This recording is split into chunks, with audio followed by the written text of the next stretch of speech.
Hello, welcome to Pirates and Demons. As you may see, things are slightly different. There's a small change up today.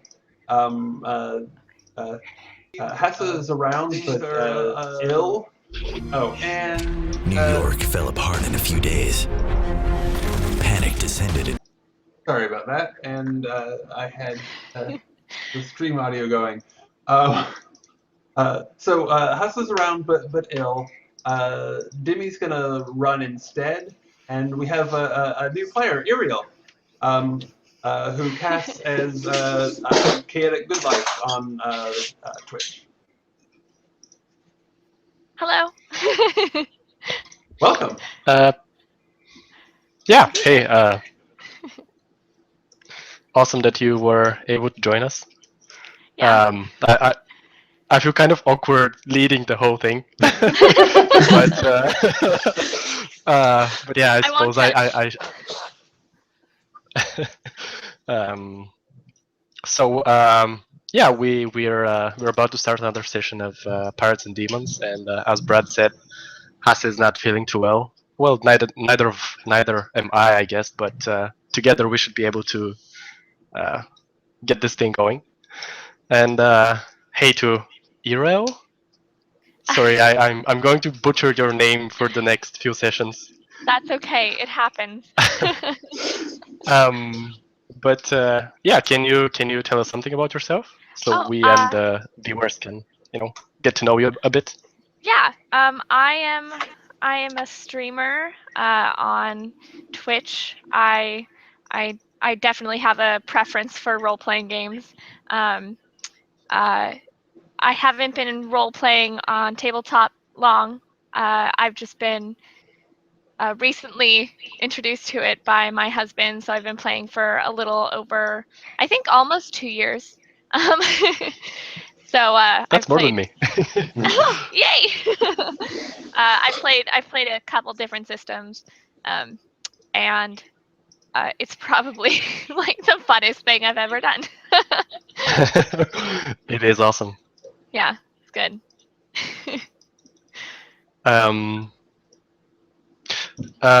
Yeah, well, welcome, and I hope you feel good and you have fun playing our game. I'm sure I will. From what I understand, you don't have a character yet. I do not. I have subtle ideas, but yeah. Do you want to do character creation now? It's usually a whole experience where usually in the first Fate session people get together and create their characters together. Okay, We have obviously made ours, but it's often a group activity. It's not a solo thing, but it's totally up to you if you want to do it alone or with the help of someone. I'm up for anything. I'm all for group collaboration. It definitely helps in role playing. Yeah, definitely. Okay, let me remind myself how everything went. Well, first of all, let me create a character sheet for you.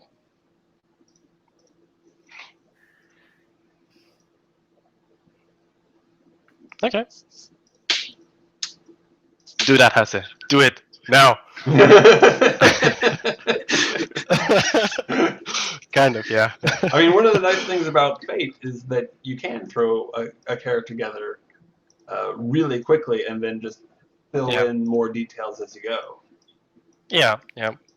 How the whole system works is you describe your character in a few sentences and with a few skills.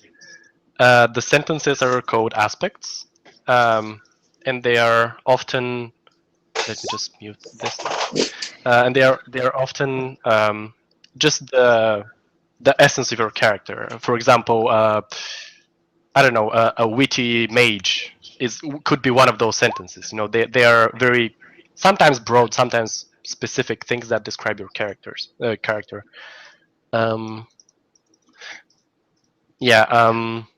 There are three kinds of aspects. The first one is your high concept. This is, I guess, the broadest of them all, and it's very tightly, very much tied to your second type, which is the trouble. That's what basically, the trouble of your character. The other three are, very, I guess, flexible, if you can say that one is more flexible than the other one. But okay. yeah, So, basically there's a. So it's more focused then in the first few sentences and broader in the last three, or am I getting that backwards? It doesn't have to be. I would say it's the opposite. Oh, okay. Well, yeah, I mean, I would say that high concept is sort of basically what or who you are, and also what makes you different from everybody else. And then after trouble, additional aspects are just sort of details about you or your history. Okay. All right.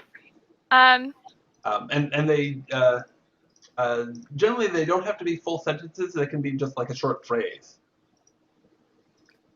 Yeah, it has to just send a link of the aspects of a character that's no longer with us. Oh yeah. You can see it as an example. Okay. So they don't have to be, specific or broad or whatever. They just have to describe your character as he or she is. Monkey treasure hunter. That would be the first one is your high concept. As Brad said, what makes you different from other people or characters. Oh. All right. And do you know where your journal tab is? Oh yes, yeah, I found it. Okay. Yeah. If it's okay with everybody, would it be okay to make Ariel's character visible to everyone, so that the stream can kind of follow along as we put the character together? Oh yeah. Fine with me. And the thing is, when you're creating your character, you don't have to make it final. If you don't have anything in mind right now, you can write a couple of sentences for your high concept, for example, and then make it more, shorten it a bit, or make it sound more awesome, or you can change it basically all the time, anytime you want. Okay. So if you don't have a sentence in mind or whatever, you can just be very descriptive and then make it more concentrated, I guess. Okay. All right. Do you guys all see Ariel's character? No. Yep. I did say show to players. Oh, there we go. Maybe this works? No. I'll put it just in everybody's bio then. And another thing about characters is, or about aspects, is that the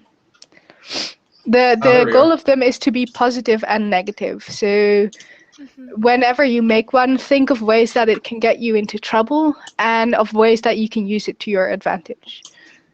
Okay. And the more the more of both you have, the better the aspect is. So an aspect curious, for instance, is really good because it can get you into trouble in virtually any situation. All right. Okay. And you can use it to figure out more stuff, to be like, well, I'm really curious, so I put in a little extra effort or something like that. All right. I guess I had in mind a character who's kind of really, really positive and kind of doesn't take things seriously because of that. Just everything's going to be fine. It's going to work out. And anytime anyone's negative, it's kind of like a what's that? A thorn in her side. So that's something where she might go out of her way to make sure that people are positive, and if someone's negative or being down, she can't kind of let it go, and she'll push. Let's see, high concept. Anyway, I love that. I think that's going to make for some great. Cool. Okay. Persistently positive. Persistently, I don't know. that's perfect. Thank you.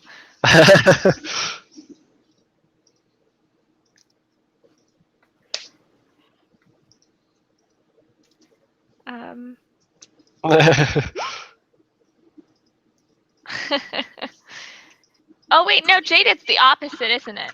Oh man. I know, yeah.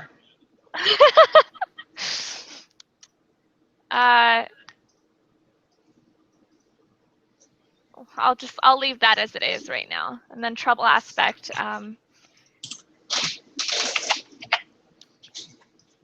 She sounds a bit stubborn. Stubborn, yeah.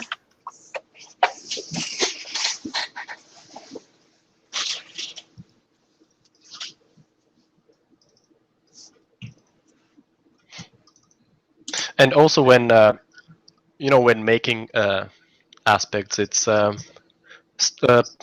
that's actually the example in the book, which says you can create an aspect which says I'm a what was it, a knight, which speaks speaks a lot. You're a warrior, you're that and this and whatever.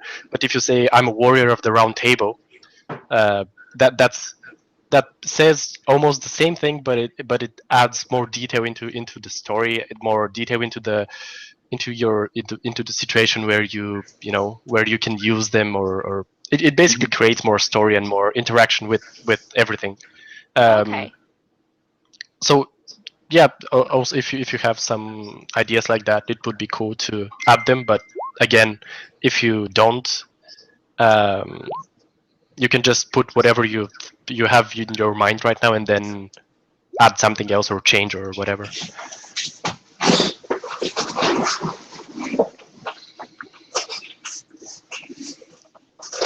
A race. Oh yeah. Hassie said every race is kind of a thing here, right? Yep. I think we have 3 different ones.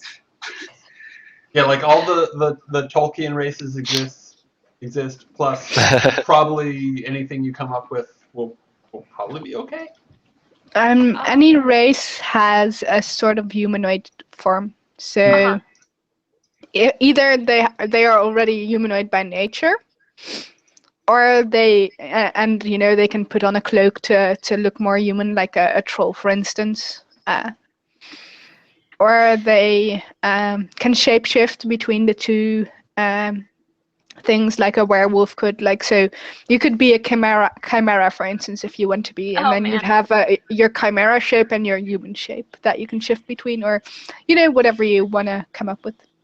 Okay. I was thinking something. Once you said Tolkien, I can't, get away from it. I love it so much. But I was thinking a really small character, so like a hobbit would be fine. Just as a general, like human, but just smaller. Stubborn little hobbit. Yeah. Is there somewhere that can add somewhere? Okay. Sorry, go ahead. Oh, at the top. Okay, let's see.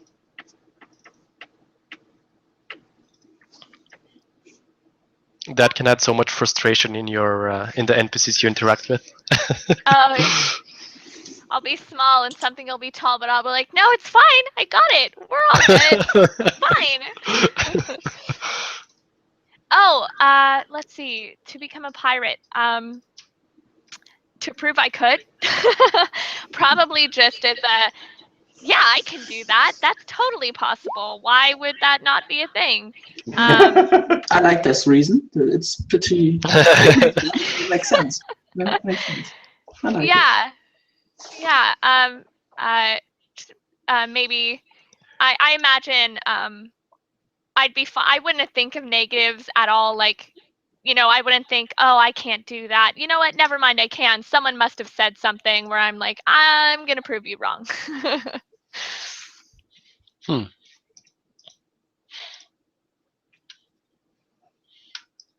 Maybe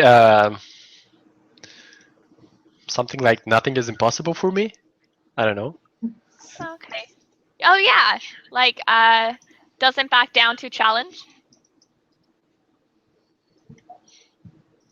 Oh, that's kind of already set in stubborn though. Oh So yeah. make sure you don't have duplicates. Maybe you want to prove yourself to somebody specific. Maybe there is somebody who said like, "Hey, you can't do that," and you are like, "No, I can do this, no problem." It would be fun if someone from our group would have done that. Oh yeah, that'd be really driving to always, get it done. Well, I don't think Squidmore would say something like that. It would be either me or my character or M. Okay, Yeah. your character's Cypher. Yeah. Cypher. Okay.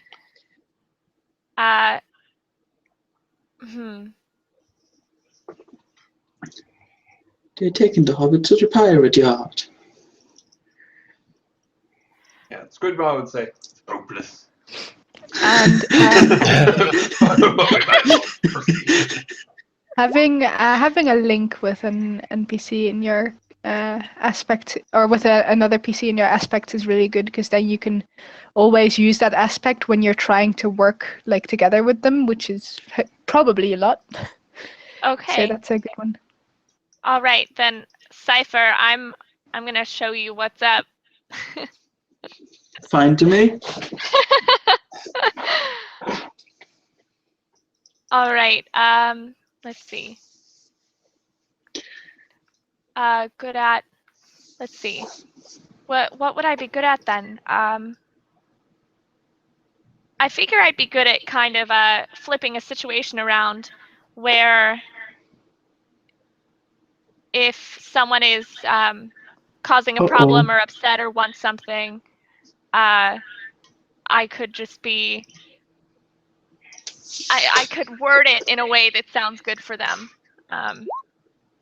That's report, right? Sounds like. That's what? Rapport, RAPPORT.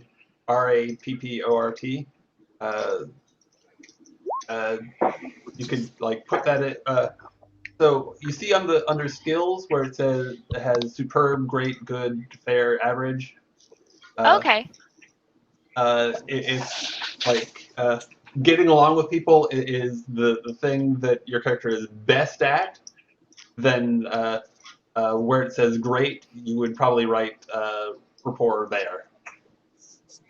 Okay. Do you guys All see right. the table I just brought up on the screen? Yes. Or did I? Okay. You can see the skill list there. Table. Let's see. Is it behind my thing? I don't know. There It's it on is. the. Probably, yeah. Oh yeah. Sorry. No, it's fine.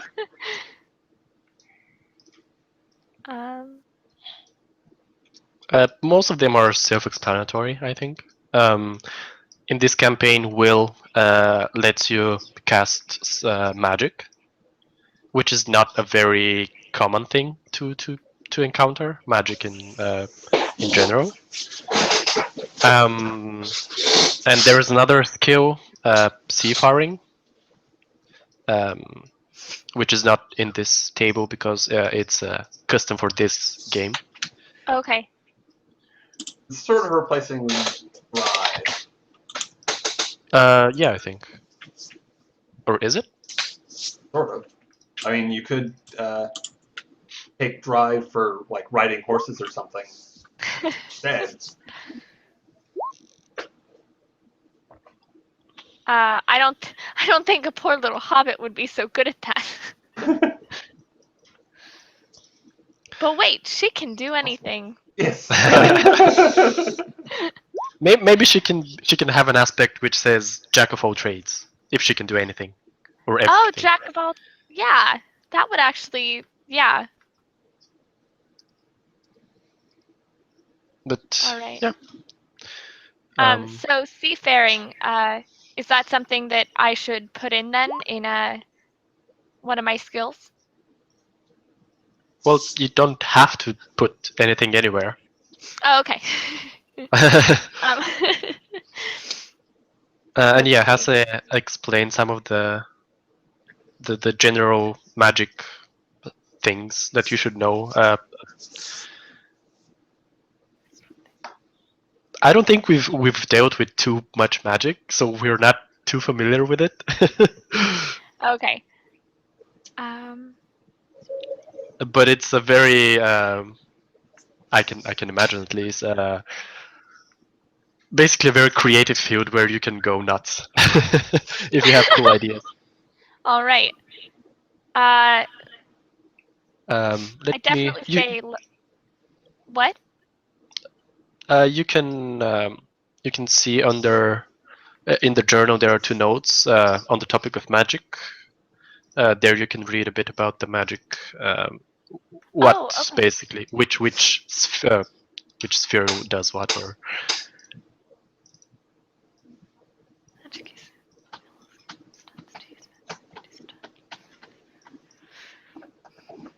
Fireball +1 spell or a word. Protection. Add the number to your skill when rolling for magic spells. Generally, the closer the nature of the spell is to the school, more likely it is to be of higher quality. Some things they're good at: land, growing, creating, protected knowledge. Yeah, I'd say land magic. That seems like a growing and creating. Definitely seems like a positive kind of thing. Yeah, hobbit thing for sure. But most of all, we like things that grow. Things I that think crawl. that was that grow. Grow. Oh, yes. Things that crawl. I think that was one of the lines that Bilbo said when he was telling the tale of hobbits. Yes. Yes. Yeah. Where would I put land magic? Is that like an aspect or a skill? You can have it as an aspect, but usually if you want to cast a spell, you would be using your will skill. Oh, okay. Which is on the end of the list.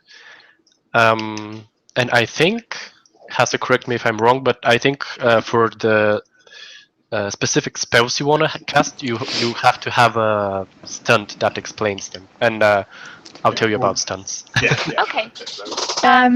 Yeah, that is correct. So the idea is like you can't learn a spell if you don't find the spell scroll. Of course, you can start the game with already like 1, 2, or 3 spell scrolls. Okay. And you use your will spell or your will skill to cast the spells. If you want to really have magic like as a core thing to your character, you could also take a stunt that has like some word of land magic in there, so that you can be like whenever you cast magic, you can use that aspect as a bonus. But that's up to you. Okay.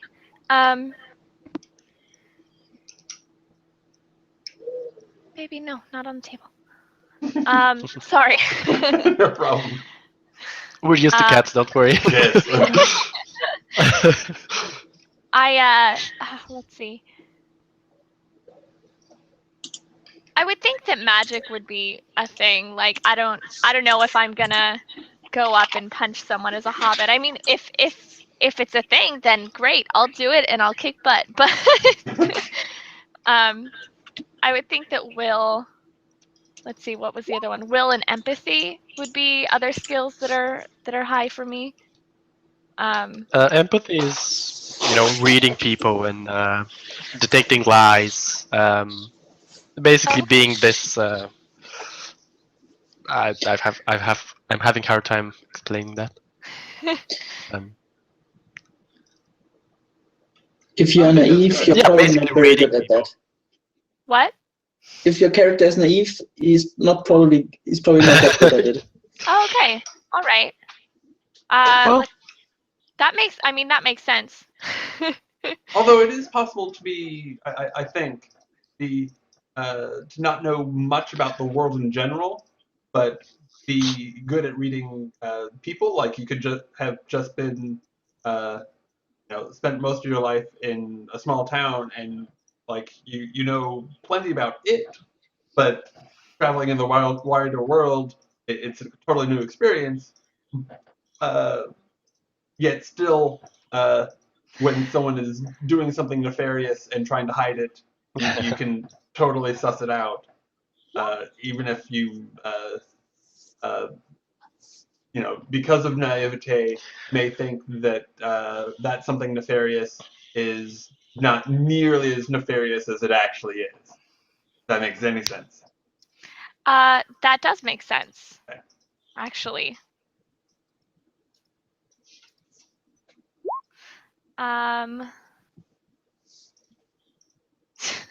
don't know if I do that typing You did thing. the order wrong. It's /W and then a space and Okay. then.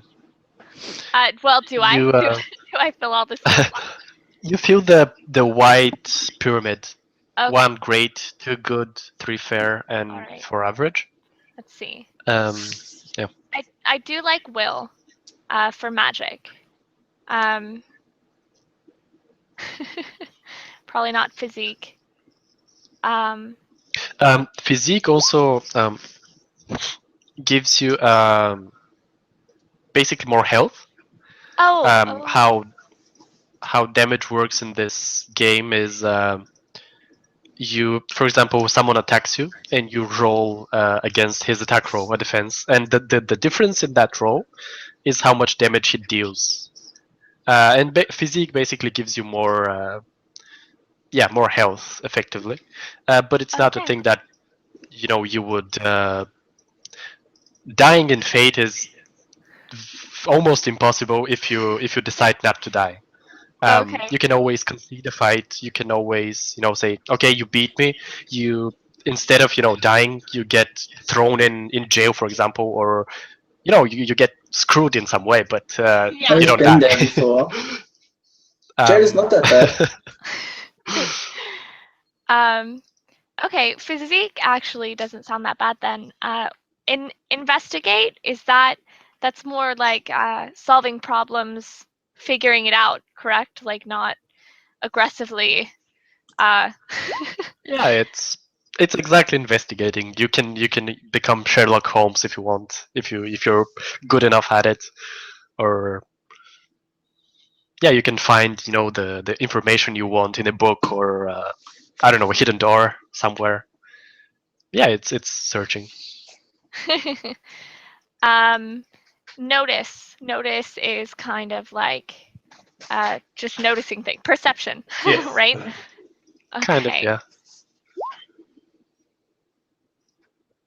Fast investigate. All right. Or the other way around. What about athletics? What does that specifically have to do with? It's kind of like acrobatics stuff. It's also generally defense and combat. Defense. Oh, okay. Dodging attacks, getting out of the way of a huge boulder, swimming, climbing. Yeah. Not falling down if something happens, I guess. All right. I figure with my go-getter attitude, I would definitely be trying to do a lot of things that maybe a small little hobbit doesn't seem like it can do, like run really fast or jump as high as I can. So This poor little thing.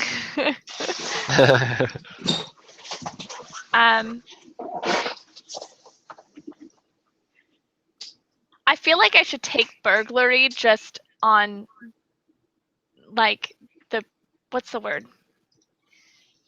On principle? Principle, thank Because you. you're a hobbit. Look at, oh, Dimmy.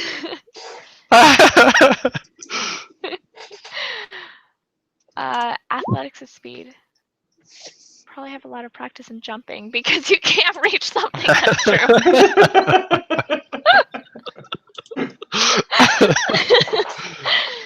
Oh man. Oh, let's see.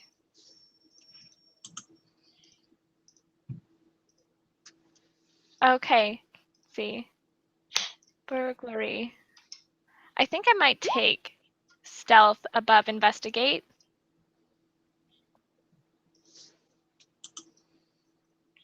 And remember, you can fill in stuff later if you want. Okay. Yeah. Yeah, I feel pretty good on what we've gotten so far. So, what do I move on to after that? Next would be stunts. Stunts. Okay. Stunts are basically the way to cheat the system.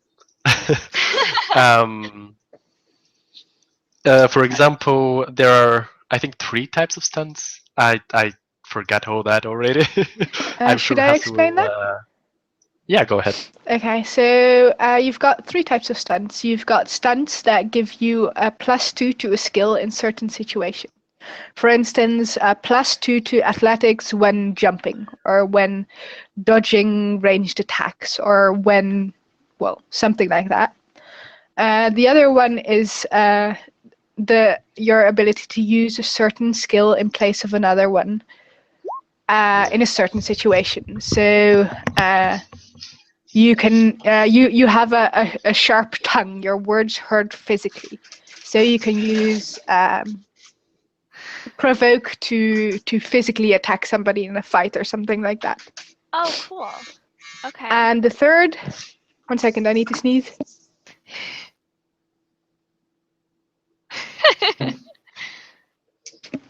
The third is breaking the rules, so doing something that you can't normally do. For instance, you can't use lore normally more than once per session, or not session, more than once per scene.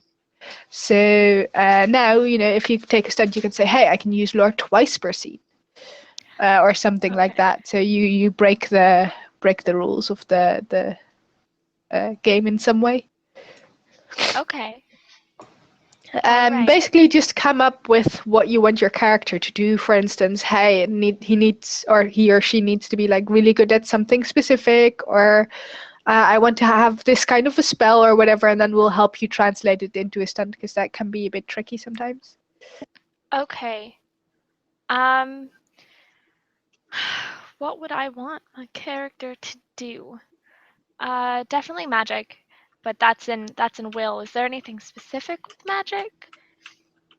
Can I hear about your guys' stunts, or Sure. would I not know that? Or Sure, Yeah, no problem. Although mine are weird, so Mark, if you want to go first, that might be better. Okay. For example, I got adrenaline rush. After receiving stress or consequences, I get +2 on the next fight or provoke roll, depending on being mental or physical damage. Okay. All right. That's cool.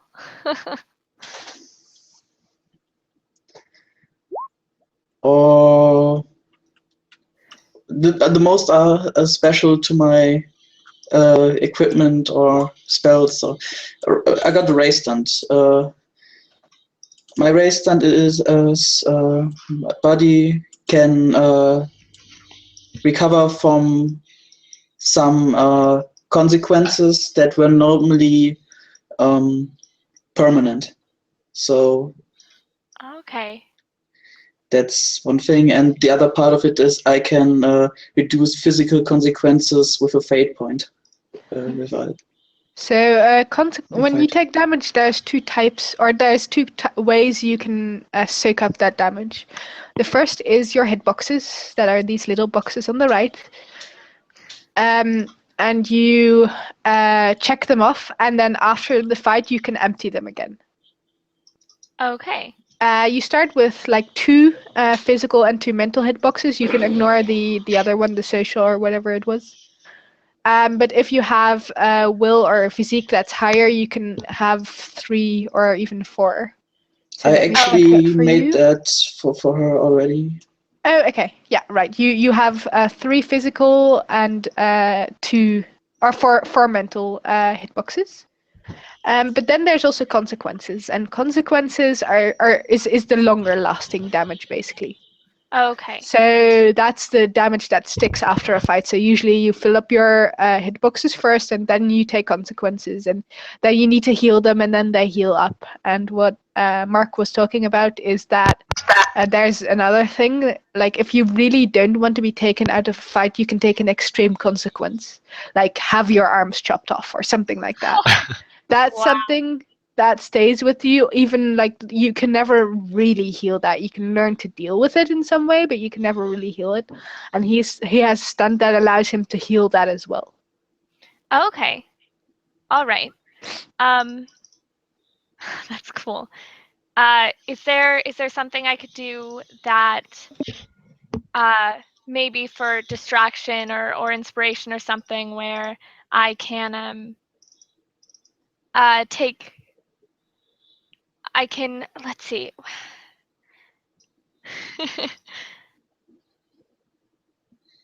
And Dimi, you might want to explain the 4 uses of a skill to Ariel. Can I have an idea for a cool stunt. Challenge accepted. Like if someone dares you to do something or says you can't do something, that you get a bonus on doing that. Huh, that's a cool one. That is really cool. Oh man, I like that. I do. Oh, and would you like me to go ahead and read off mine just for more yes, please. Information to draw from? Okay. So I'm not going to do them in order because they some are more straightforward than others. Like one of the straightforward ones is I have aquatic, which is works off about athletics, and it gives it lets me breathe underwater and gives me a +2 bonus to swim. Oh, cool. Which is under athletics. And then another example that is using one skill instead of another. I have chitin, which is a little bit weird in that it's based off of both physique and fighting. Okay. And lets me use physique instead of athletics to defend against range attacks. Or I can get a small bonus, just like a +1, when using fighting to defend against melee attack. Okay. And then an example of like like I have one really crazy stunt which I haven't even used yet, which is Summon the Sea's Wrath.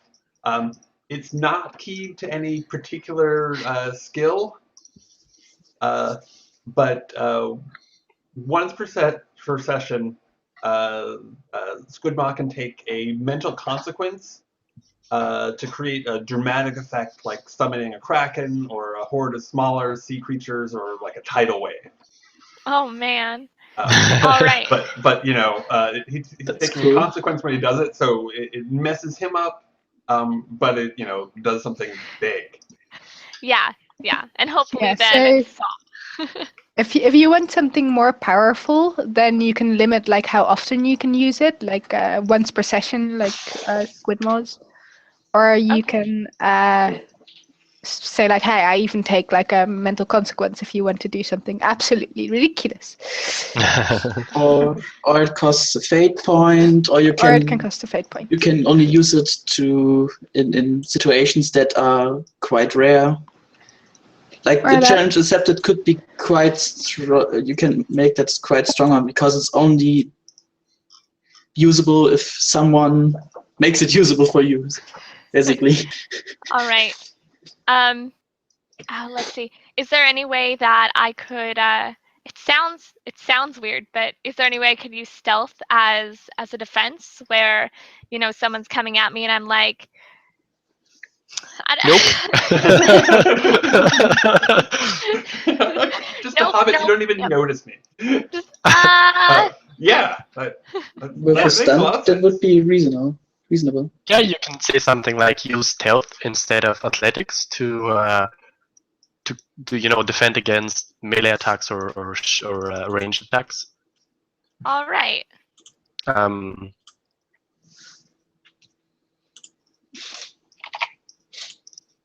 I'm just really small, guys. Like it was just a perception thing where I was actually there and they're like, what? Too small to hit. Yes, too small to hit. Awesome. So this one might be a bit too strong. We'd have to see. So it might have to be limited to just like ranged or melee attacks. But like we can adjust the balance later. Okay, sounds good. And then there was one more that I needed, correct? How this works is you get 6 refresh when you're creating your character. Give me if you're talking, you're muted. Oh. Or are you just not on Skype? Is that it? I hear you. Yeah, I can hear him. He's not on Skype sorry, anymore. I muted Skype. There we sorry. go. No, I'm on Skype, but I just muted myself because I'm, sneezing and everything. But you get 6 refresh when you're creating your character, and this basically means that you can use up to 5 of that refresh to create stunts.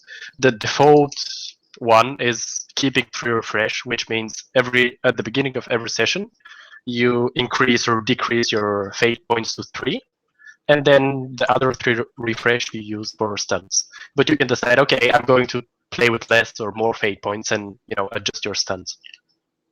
Okay. Fate points basically let you use your aspects for your benefit.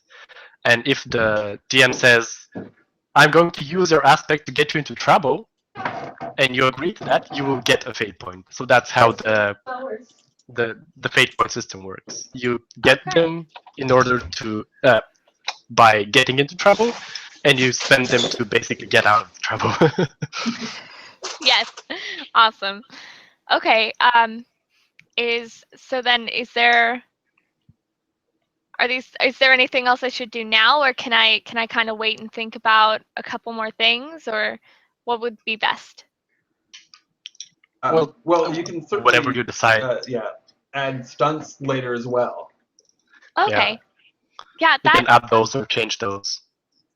Okay, that sounds or good. As we play, you can say, oh, I like this idea. I should add it as a stunt, and you just do that during the session. Okay, cool. What else would I need to do for now then? Maybe pick a name. Let yeah. you like Apple Opera Mug. Let's see. Does it save automatically? I get so anxious leaving a page. Yes, just to click outside of the. So when you edit a certain field, you need to click away from that field before it saves. That's the only thing you need to remember. So if you go back and edit it later, before you close it, just click into another random field, whether it's filled or not, doesn't matter, so that the field you were working in updates. That's all. All right, sounds good. ID would be my character's name or mine? Is it right? Character's name? No, you can add it. If you click on your character sheet, then there's an edit button, and there you can change the name. On the top right, there's a. Fantastic.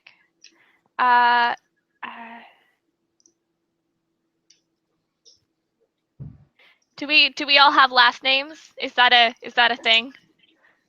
I don't think anyone has that. Yeah, nobody does. I mean, you can, but thus far it's more nobody else. that it's totally.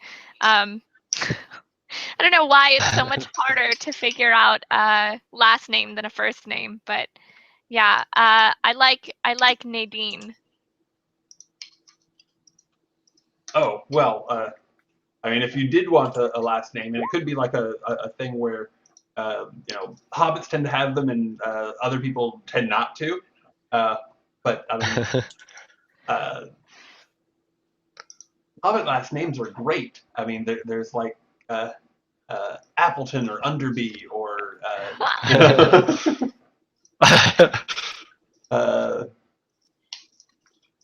or kind of stealing from Andrew on a completely different show, Beat Bottom. Oh my goodness. Let's see. Stubborn little hobbit.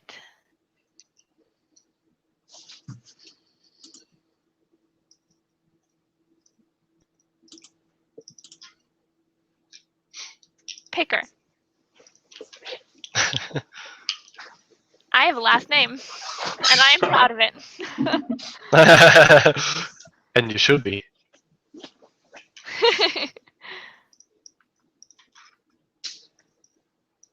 Okay, let's see. Is it updated? Am I crazy? Looks like. Yeah. Yeah. Looks like it's updated.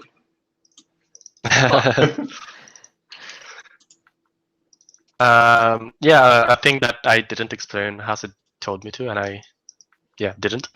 Is how the skill table works, I guess.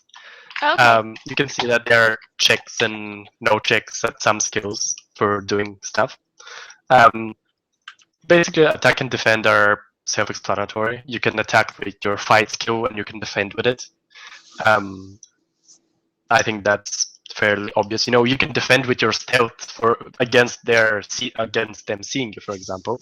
That's the idea there. Or yeah, it makes sense. The attack and defend.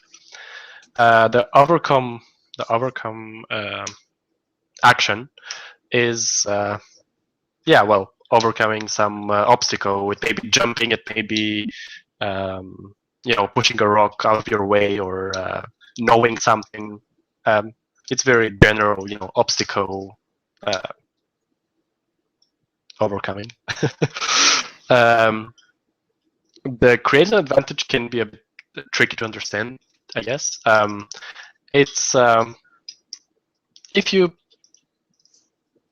for example, if you want to find your way to something, you can say, okay, I'm going to try and remember if I read about this in a book.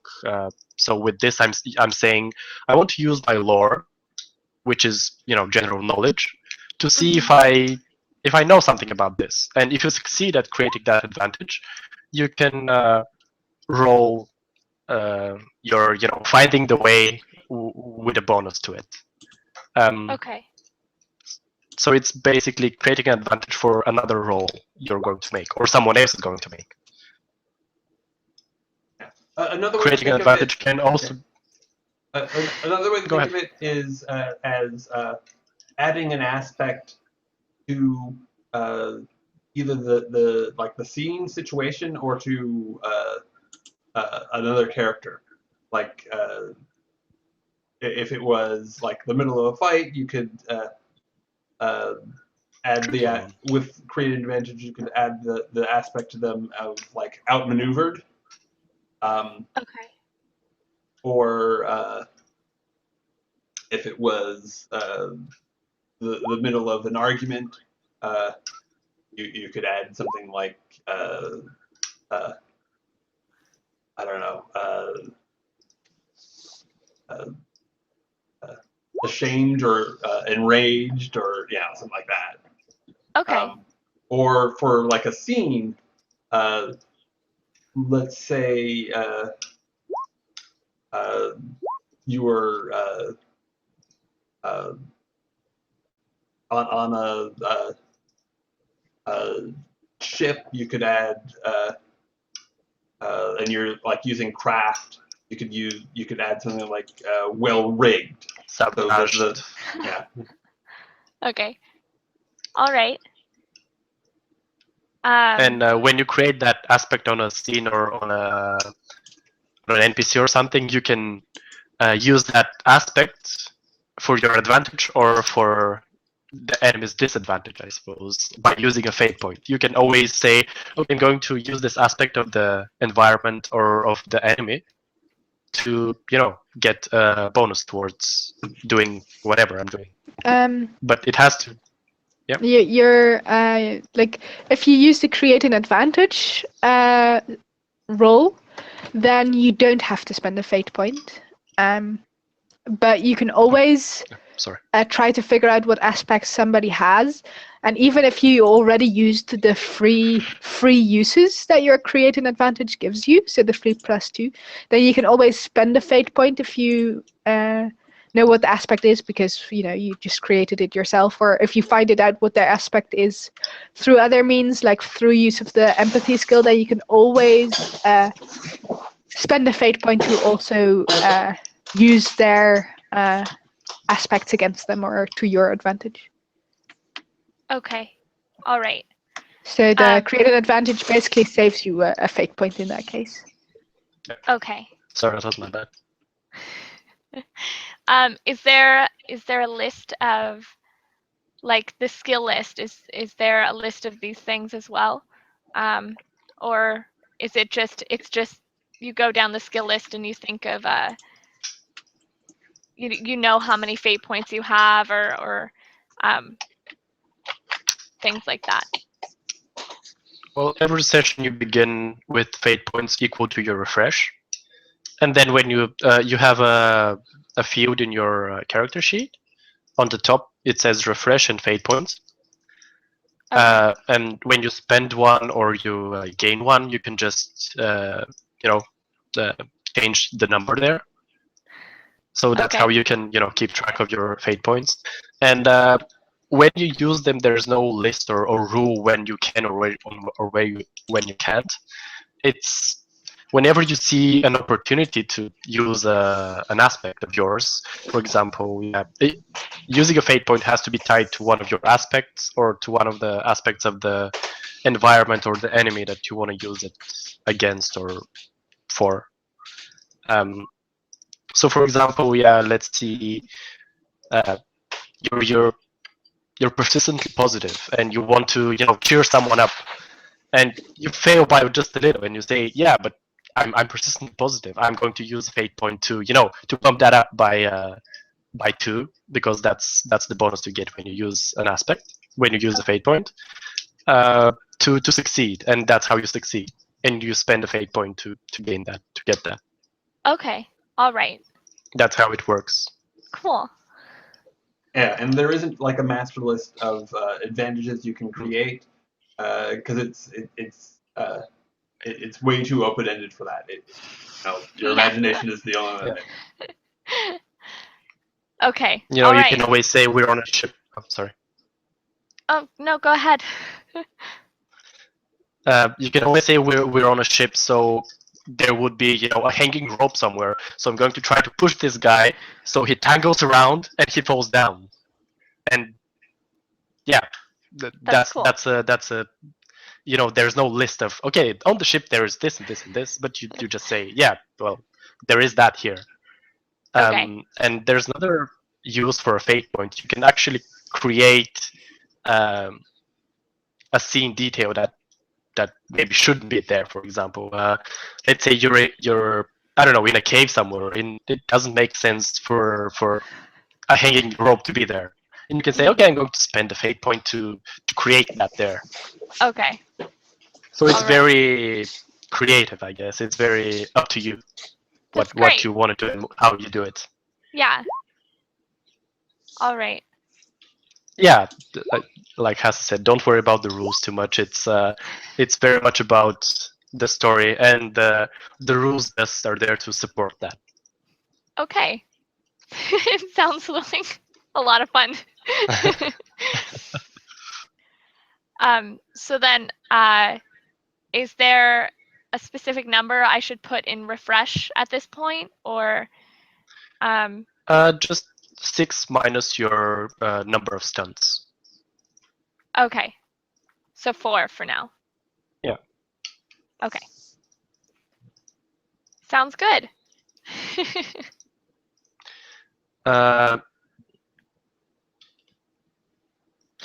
Sure. Should I send you a link with the skill table because I'm going to change the map thing? Oh, probably, yeah. Just so I can have it in front of me for a little while, if you don't mind. No, not at all. Let me just find one, or I can just do the easy thing and.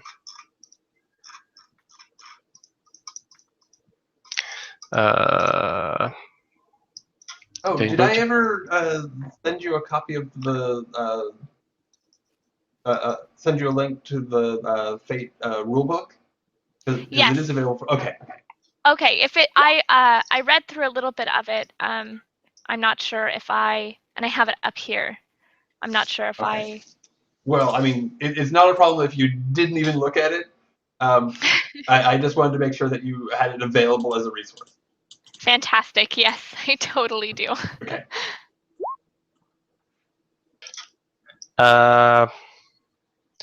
Yeah. So Hasu just helped me a bit by moving us to the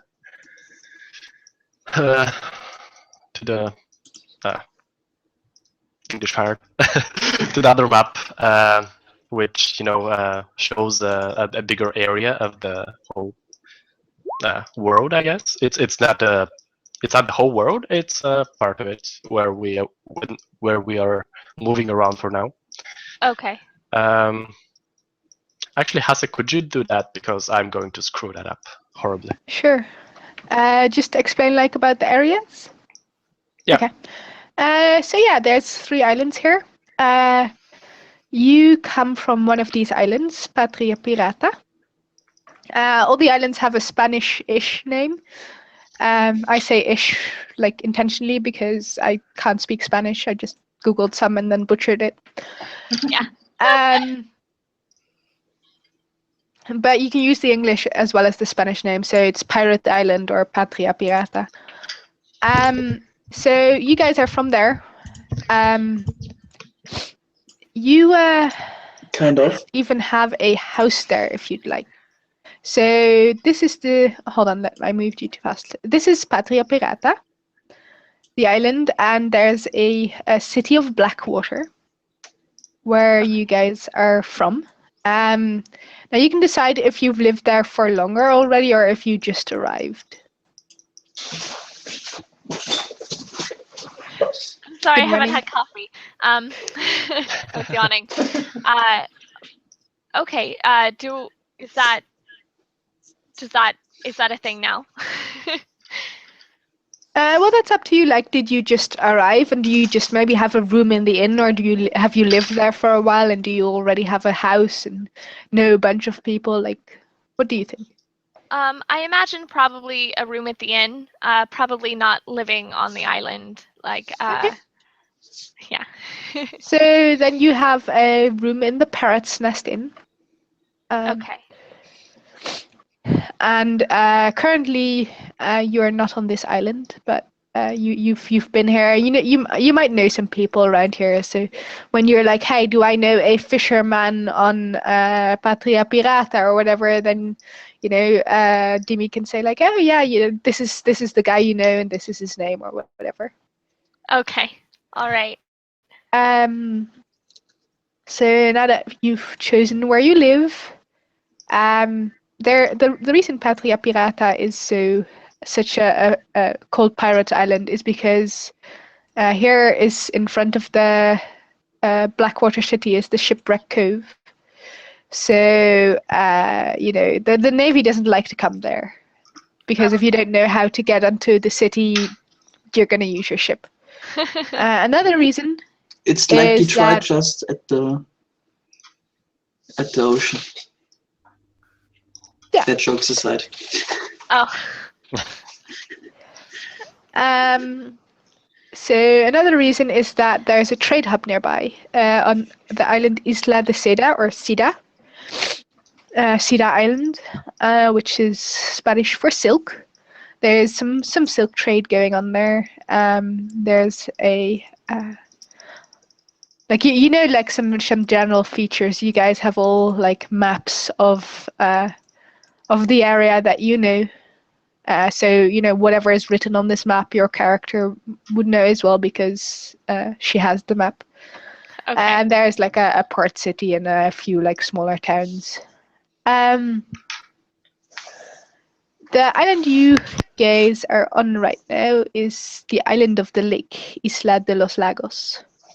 And there you guys are visiting the temple. Okay. So I'll leave that up to Dimi or you or whatever to decide how you've shown up there. And in between these three islands is the Sea of Serpent, and well, that's the sea where there's serpents there, I guess. There's not. I'm going to be disappointed. That was some false advertising.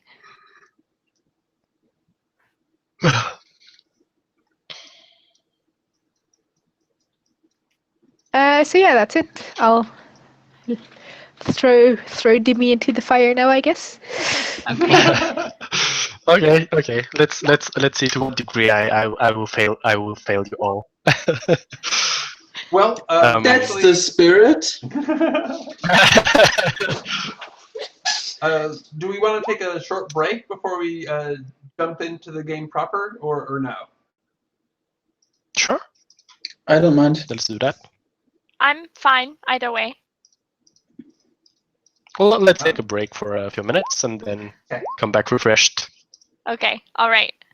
Okay. See you in a bit.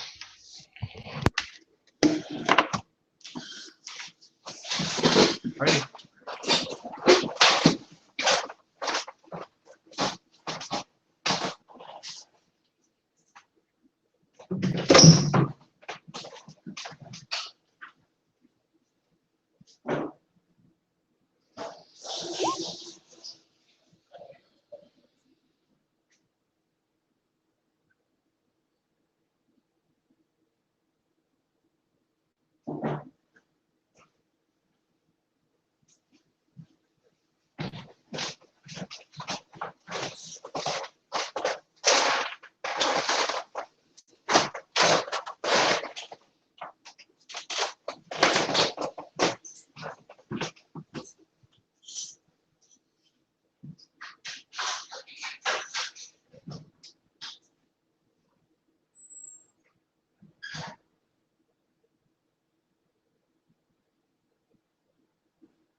Hey.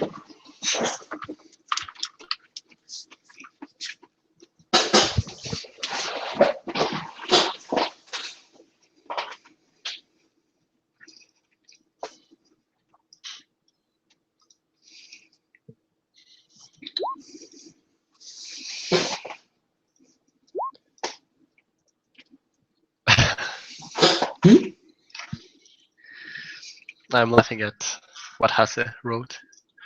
Oh.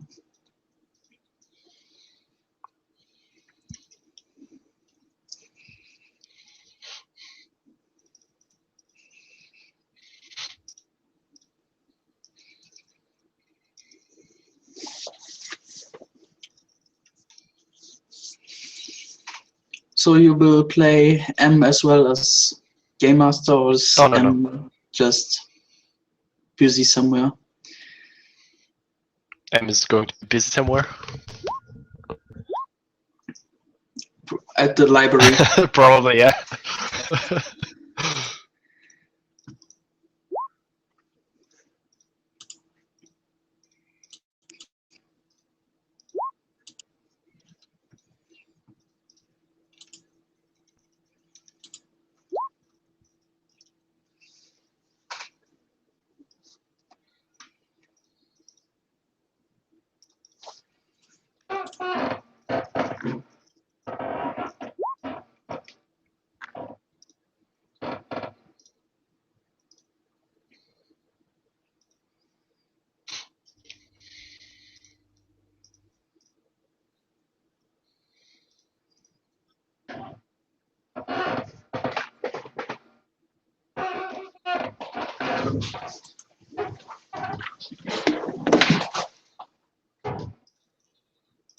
There we go.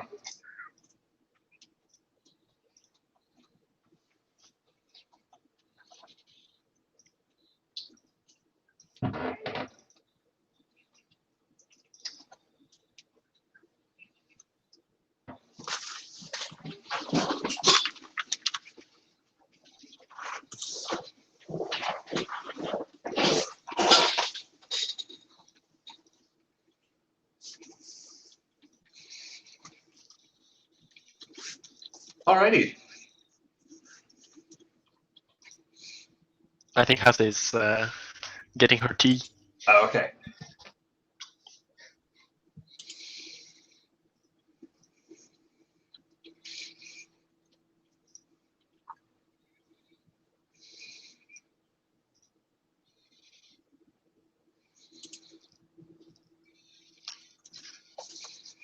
A banana is not tea.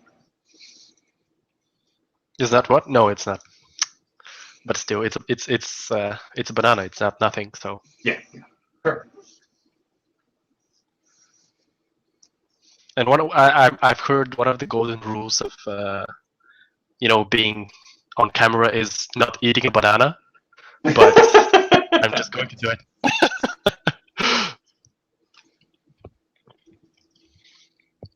Well, yeah. I mean, I've seen people complaining about people eating on stream, but I do it fairly often.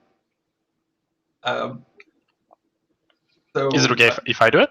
Yeah, I don't absolutely. mind putting it away. Absolutely. Okay. And I'm sure that there's some section of potential audience who would very much enjoy watching you eat it on stream, but you know, it's all good. Well, as long as it makes people happy. Yeah. And Hasse is back. Cool. And Uriel, I think you're muted. Who? Thanks. No worries. Oh.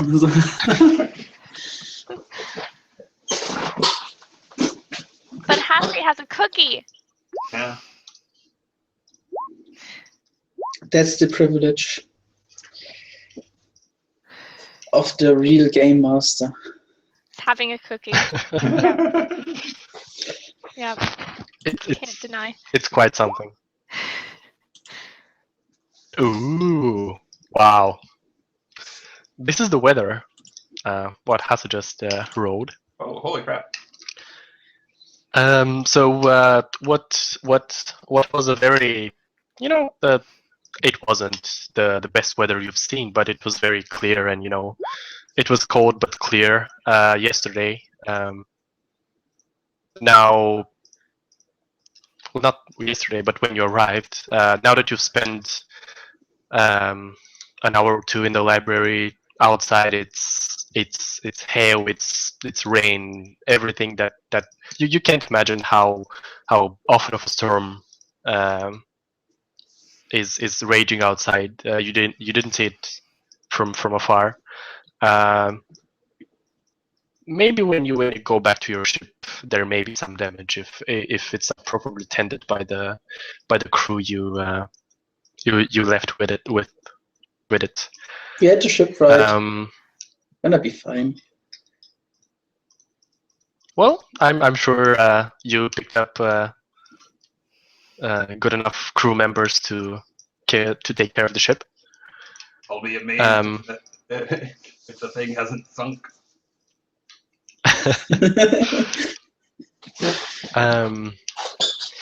Nadine, am I pronouncing that right at least? Yes. Nadine. Okay. You are in you are caught out in the storm right when it begins, and you're looking for a shelter basically. You actually don't really remember too much from the night before, but what you remember is a very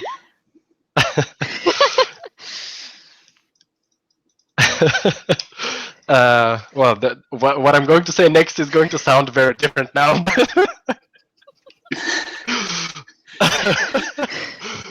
Okay, let me. Okay, well, I'm just not going to change it. You remember very heavy breathing. you had to, Hase, you had to. Yeah, well, you know what? Some powerful presence, and you know that heavy breathing, as I mentioned, and yeah, you find yourself walking towards not tall. What's the opposite of tall? Oh, Short. bird. What? A building that's not tall. Low stone building. A low building. Yeah, a low stone building. Where you hope to find shelter, and indeed you do. You go at the entrance, and there are two friendly young people there that hurry you in, and yeah, it's yeah. As I said, it's a very low building. Okay. Outside, you can see a few pools of differently colored liquids. Okay. And yeah, go ahead. So you said people usher me in. Yeah, they're being helpful to keep you from the rain. Okay. Thank you. Thanks. I don't even know how that happened, but everything works out. I'm glad you guys were here. A young one of the. Sorry, I'm new to this. There are a boy and a girl. The girl almost grabs your hand without you. Grabs your hand and shakes it and says, "Hey, I'm Olgu. I'm happy to see you." You too. My name's Nadine. What happened? It seemed totally sunny or totally fine a minute ago. Is something going on? Well, she scratches her head. I'm not. I don't know. Maybe you should ask around here. People know stuff here, but I just like to. And she goes a bit closer to you and says, "To tease my friend." She says what? And she likes to tease and get. All right. Tease her friend. Yeah, the gentleman next to her. Okay, and I'll extend my hand. What's your name? Who are you? Let me see what his name was. Hasi, could you help me a bit? Oh, Rupert. Was it? Rupert. Yes. He's pretty jumpy. It seems like he doesn't care about, he looks a bit careless, He's just, yeah. Hi, I'm Rupert. Good old Ogu and Rupert. Okay, all right. What is this their house? Is it? Do I see anyone else nearby, or is it kind of like an inside town? It's a building. It's not a town. It's a building around in the mountains. Okay. Yeah. It's a where temple, right? Brad. Yeah. Okay. Oh, there. Fantastic. Yeah. The building is very soberly dressed, so you might imagine that this is some kind of a ceremonial or holy place, because there's very little of luxury, and it's all very sober. Okay. Is I'll ask. Is there any way you could help me dry off?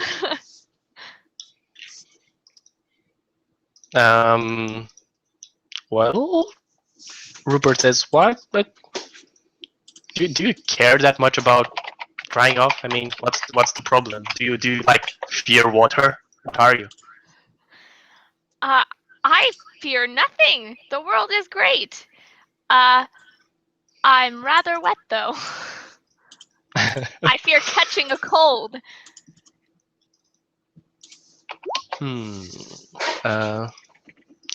Well, yeah, sure. I mean, there are some.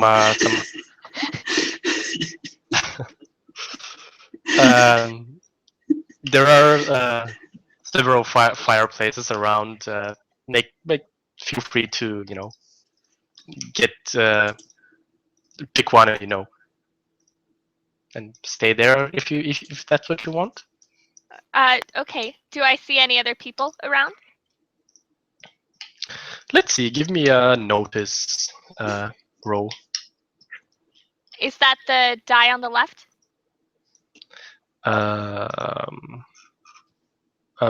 What? Oh, so I'm not sure what you. Yeah, what you would type in is Yep. /R and then 4DF and then plus your notice, which I guess is 0. So just 40 /roll 40F.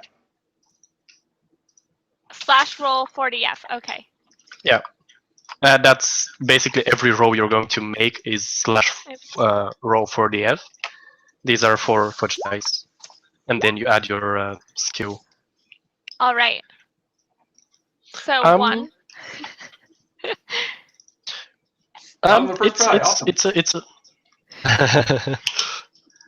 It's a stone building, so you can hear several voices echo from the inside of the building. Okay. Then I will head either towards the voices, if I have any sense of direction, or then to the closest fireplace. You can easily find the voices if that's what you want to do. Fantastic, yeah.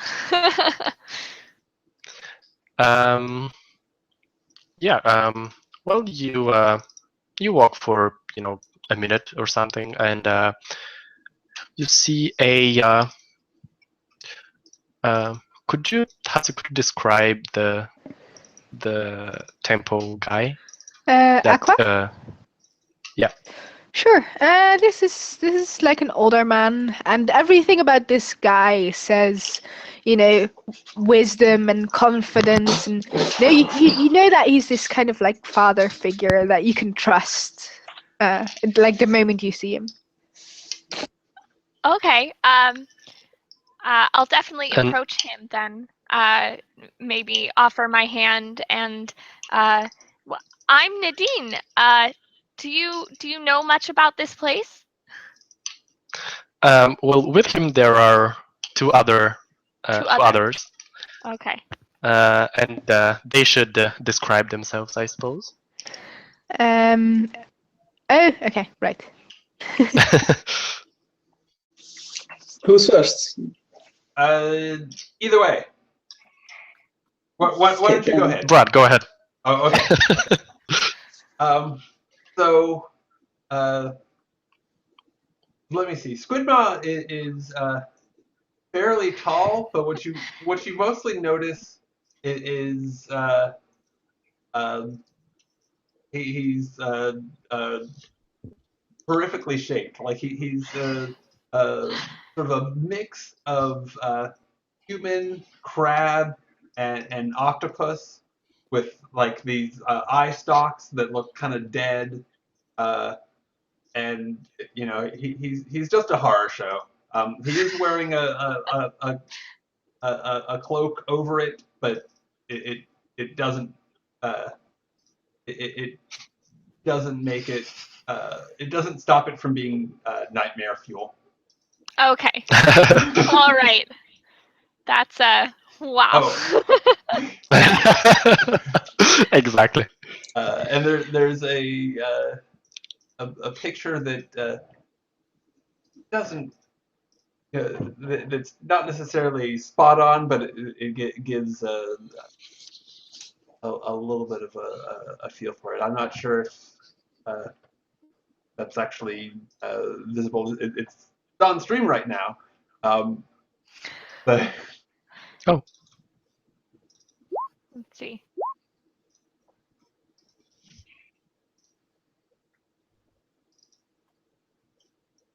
Let me screenshot that for you. Or if you want to just make Squidmaw like visible to all players, that's fine with me too. I just sent the picture. Maybe you could do this with my character as well, because I got a picture as well, but I don't know how to show it to you from that character sheet. But I can just talk, then that's fine too. But if I show your character sheet, something will be seen that I think you don't want seen. I'll just maybe it's okay. Yeah, sure. Actually, Hasa I could have done it as well. Sorry, Hasa. You got to abuse your possibility right now. Your I position keep of power forgetting. and be like, do this, slave. Yeah, but So then that I'm I going can to be a make player. you regret it next session. Yeah. I'm being careful. I'm being careful.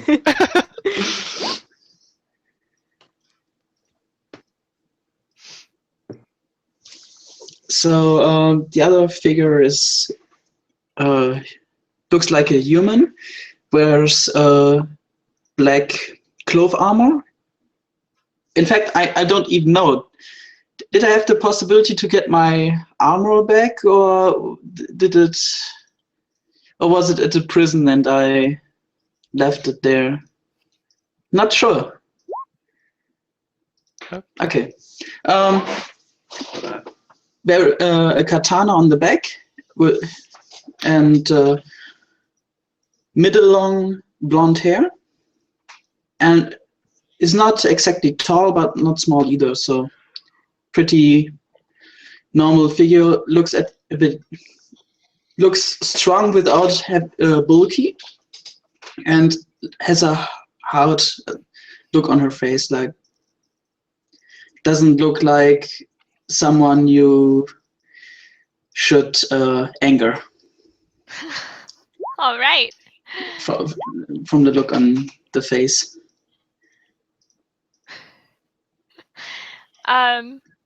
Okay. And there's a man between you guys, correct?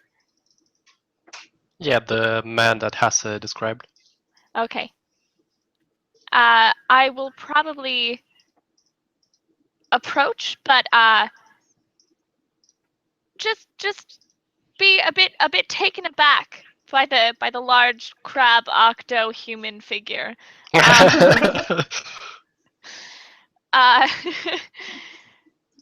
I don't feel like I'd be threatened. I mean, this seems like a chill place.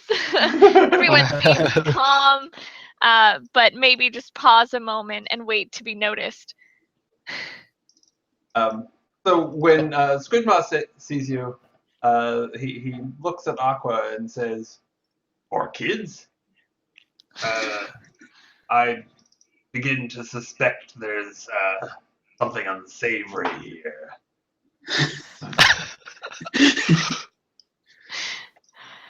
I'm not a child. Oh? I'm merely a hobbit. Let me see.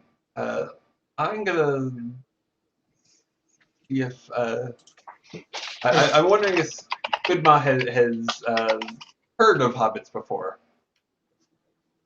Same. Shall I make a lore roll, or should we? Yeah, go I ahead. just did. Okay. So, I'll wait for Brad's as well. Ariel, Oh, okay. hobbits, are they a common race on this world, or is it just like some island somewhere there's some hobbits? I would imagine it'd be some island somewhere. They've probably gone around. They're not confined like only to that island, but they wouldn't be, huge travelers.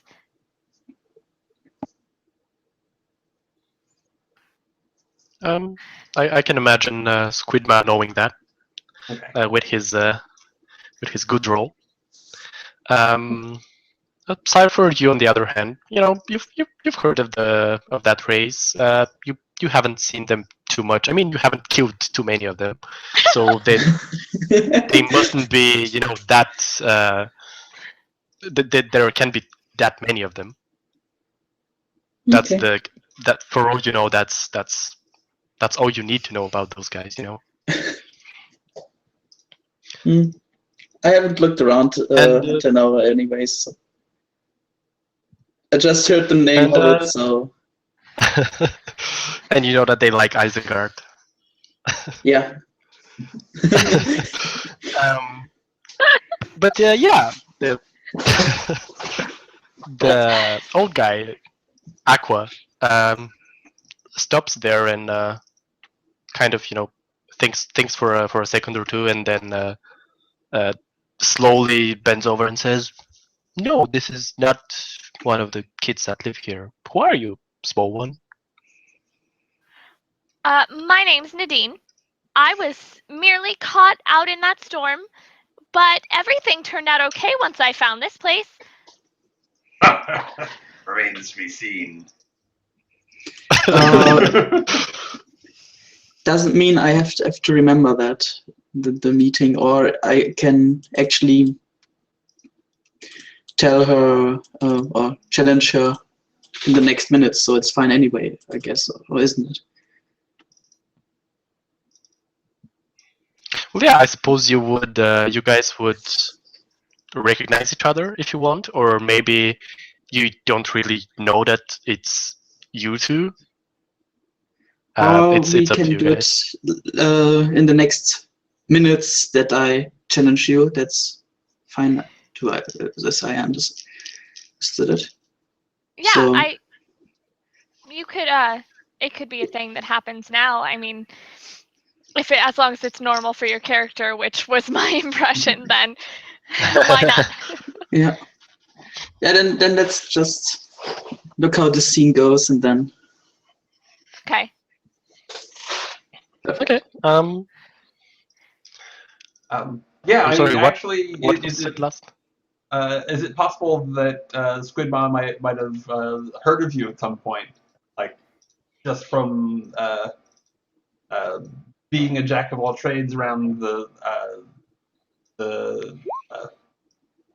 city that I guess we have in common, or some other context? I would imagine so. I'm not sure about the world, so Demi can weigh in here. But for a hobbit that probably takes challenges all the time and acts like she's as tall as everyone and all that, I'm sure has a bit of talk about her around. You know what, Squidmaw, you did hear about a young being that was, going around and being doing everything basically, and pretty good actually. And you, as very confident in your abilities, in your drinking abilities, were thinking, I should meet this creature in person and challenge her to a drinking contest. I'll show her. Okay. Oh yes, I've heard of you. We should have some grog sometime. See who can stay above the table and not drink. That won't even be a challenge, but I accept. Alrighty then. What are you doing out here? Well, you know how the saying goes, if I told you, I'd have to kill you. Well, it's not exactly that.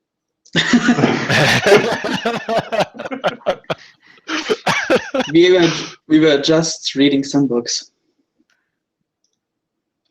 Just reading books. Yes. All right then. Carry on. And trying to, well, I guess I shouldn't talk about it. We were trying to track something down. I'm sure it won't work out. That's sure not it will, the or won't? attitude Won't. to take. But surely you set out to do something and you're intending to finish it. Yes, but what plan survives interaction with the real?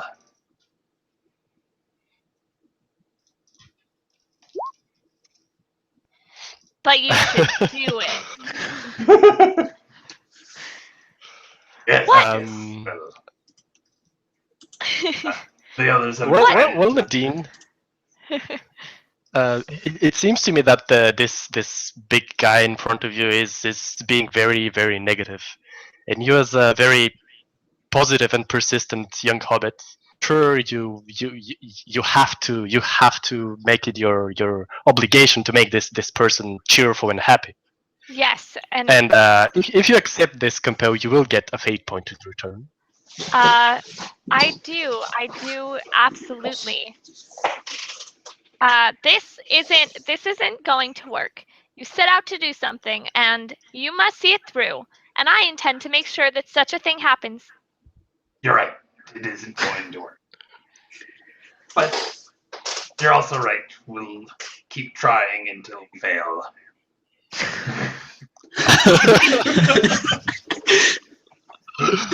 Oh, Squidmaw. Excuse me, young lady. We have important matters that we have to carry on. So if you can't help us, please leave us here. And I don't think you will be a big asset if you try. No. Surely you don't mean that. Why? Or is this you calling me small? Well, I look down. I turn around and look down for the first time. I'll straighten up and puff out my chest, and I told you, sir, that I intend to make sure that you both know things can be accomplished as long as you intend to keep those intentions. Yeah, I guess that's right. But our modern art here is has his quite own perspective on that. Just leave him be. He's gonna be fine. He got me around. Well, you should share what's going on. I need to make sure that you both are taking care of this thing. Yeah, whatever. A smug smile. See, it all works out. Whatever. Yes. Modern You're art. absolutely right. It all works out, sadly.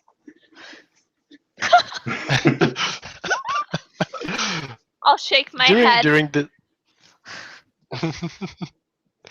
During this time, if you had looked towards Aqua, the old man, you would have seen him, a bit not really smirking, but smiling at you, almost remembering something. His eyes, watching you, but then not seeing you too much, but enjoying your quarrel there, and says, "Well, then I suppose I should lead you here as well. I should. You're joining our tour of the temple." Is that what this is? I'd love to see this gorgeous place. Well, yeah, it's a temple. We keep here the knowledge that we think is worth preserving. That is a wonderful endeavor.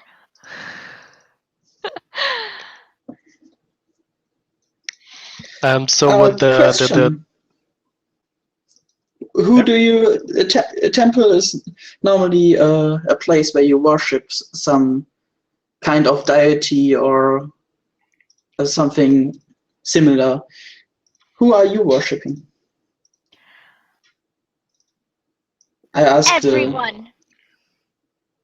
That's nice.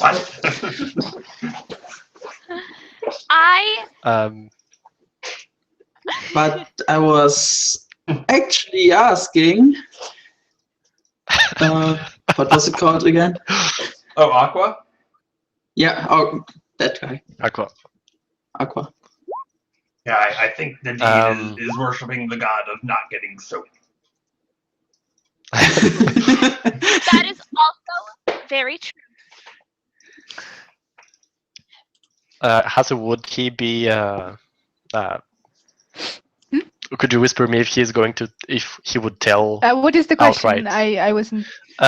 What's the temple worshipping? I suppose. Oh, sure. That is. He would tell that they worship the Great Mother. He doesn't really expand on who she is, though. Oh, okay. We should already He know. just mentions it and keeps talking. I conclude that they would worship their parents, their female parent, and that they just don't really have the means to do something themselves, but always have mama around. That's what I conclude.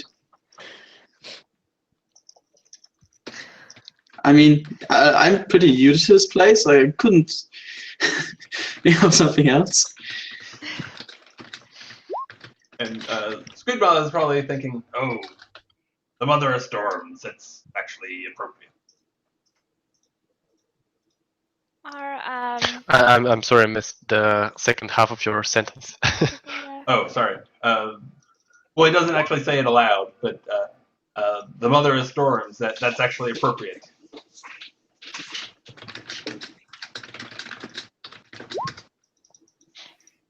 Yeah, the slash is before the R. Oh.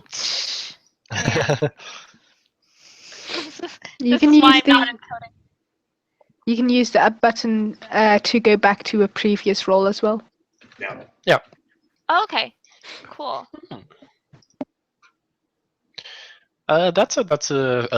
You have a fair amount of knowledge about about the mother.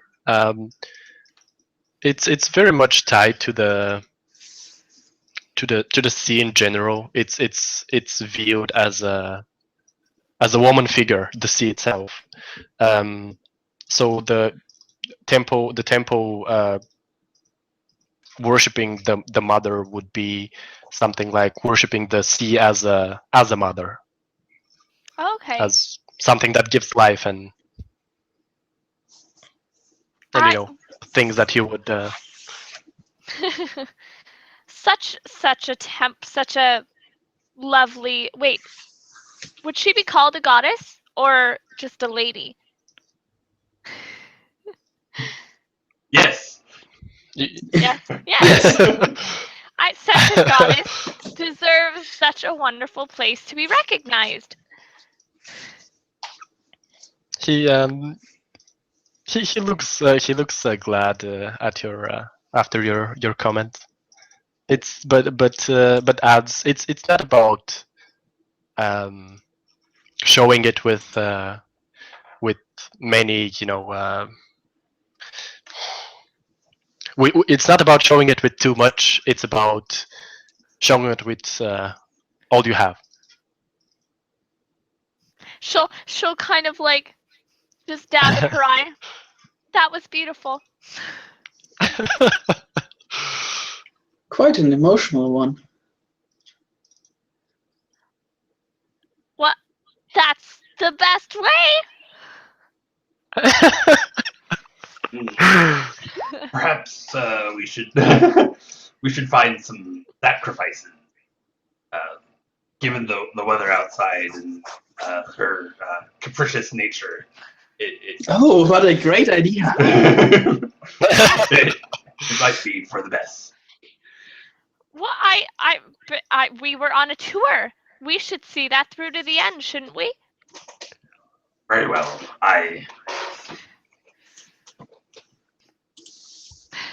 You can't say no to an order, you know.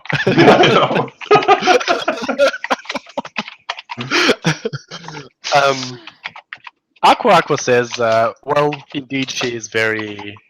She sometimes requires sacrifices, but when you think about it, the storm outside is her own way of getting those. And it seems that she's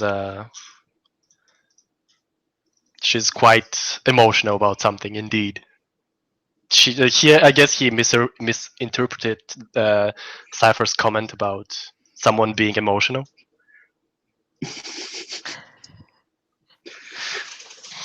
But yeah, he shows you.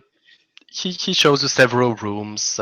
Most of them are filled with old-looking, books and scrolls. There are a lot of windows around, even though the building is a stone one. But I guess it would be noticeable. Well, yeah, it's storming outside, so all of them are closed. Several rooms with hearts in the middle or near the walls. It's on the tour, yeah. You don't see anything you wouldn't expect, I suppose, out of character. He does turn towards Squidmaw and says, "What knowledge did you say you were looking for? Maybe we can help."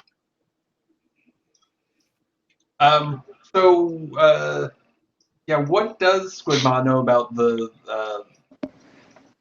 We are the not map really and- sure what we are looking for. Oh, I know this see, affliction. Yeah, see, M had all that information, and Squidmaw was just kind of following along. Well, I suppose she would have told you. Probably. Yeah, I know what I'm looking for, but I'd say we don't really know what we are looking for. Just he seems to look.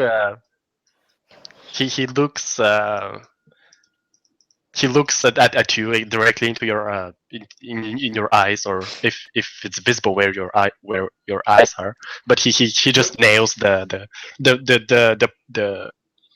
place and says, I think you know very well what you're looking for, and then just turns around and continues the tour. All right.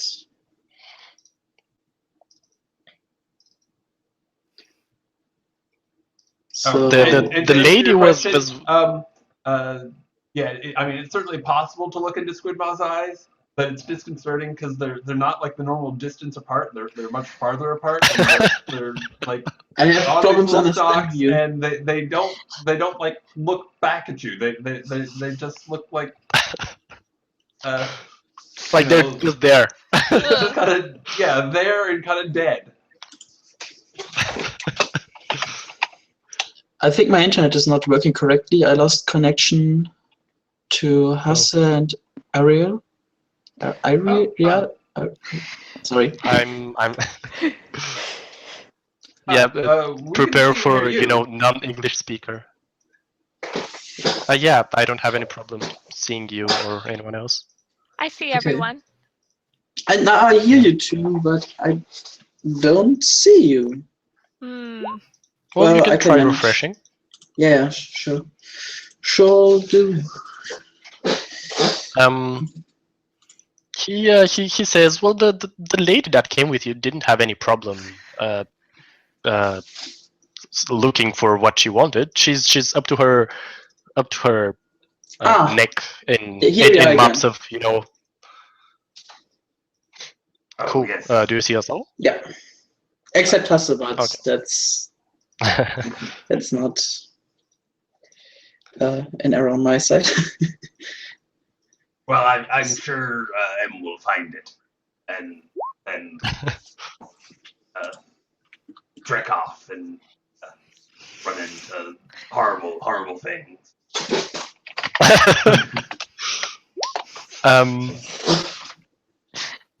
He then turns to Nadine and says, "Then what are you looking for here, except a bit of warmth and dry, and a fire?" I don't remember, but that's fine. This seems like a plenty good place to turn up. Turn down for what?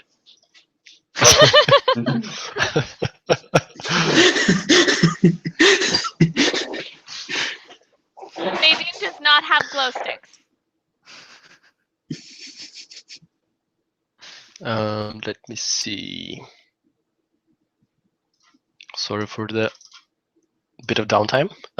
You could always roll on a random table if you want to know what happens next. Yeah, I was looking for. Yeah, sure. Let's see what happens next. If I found the random table. Could you do that for me? I can totally do that. Thank you. By the way, do I find something in the library that is interesting?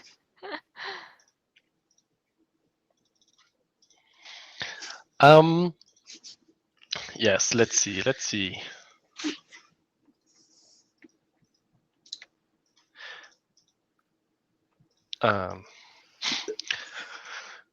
Well, a nice looking lady opens a nearby door, walks past you guys and gives Squidmaw this this very warm and charming smile. Oh, okay.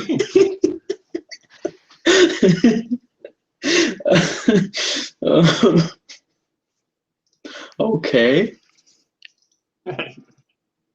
You can almost remember the time where you boarded that ship and there was this young maiden there that gave you the same smile.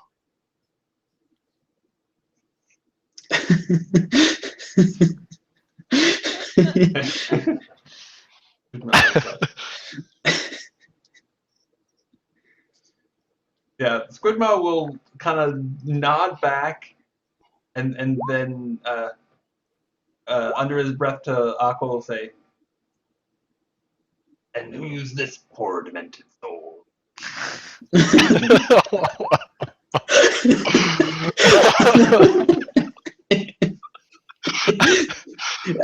I think someone positive is a pretty good addition to our group.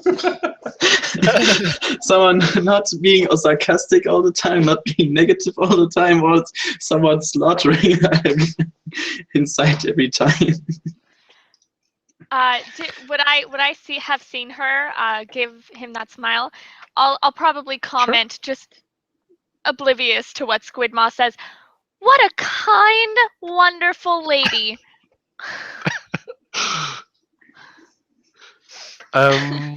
You hear me brave pretty loudly for a moment.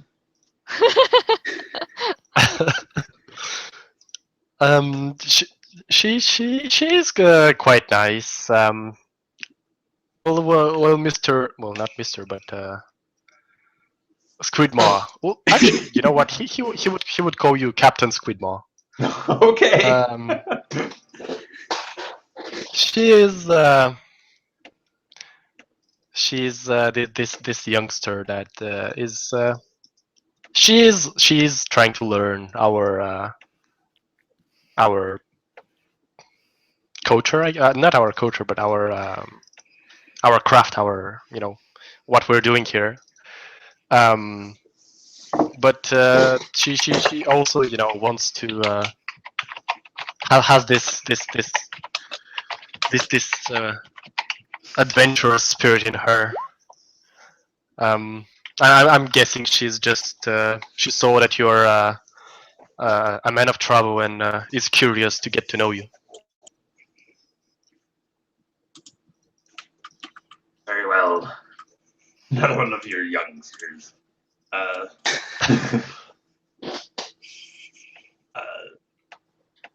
If her faith and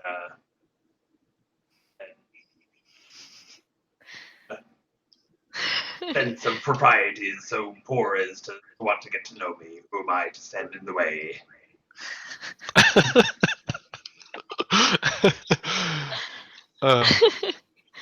Well, I mean, if you want a young soul to share your stories with, I'm sure she would be glad to hear them. Just don't encourage her too much. She's devoted to this temple now.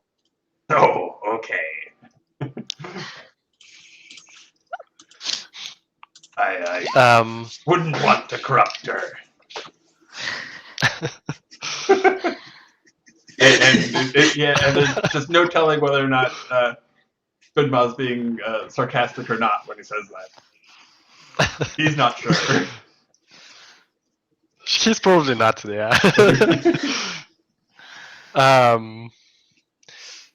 Cypher, what are you looking for, and how are you? Do you just walk away and start going through everything, or do you ask about something, or what do you look for, and how? Go into the library. Probably there's M. Or is she not? Okay. Is she?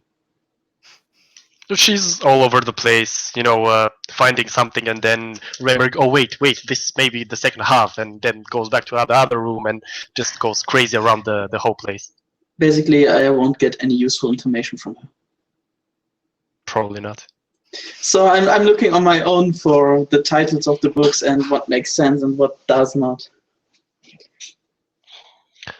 You just want to see what they have in general, or which books are maybe useful for our purpose? Which purpose, I'm asking? What are you looking for? The Hand of Lucifer. Okay. Well, give me a investigate roll. Yes. See if you find something around.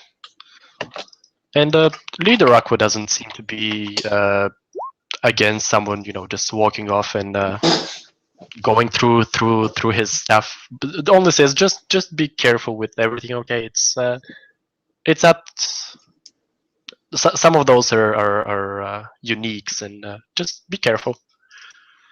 Of course. You do seem to find a lot of books about history. Some stories, some children's stories, just random things that mere mortals would entertain themselves with. Mm.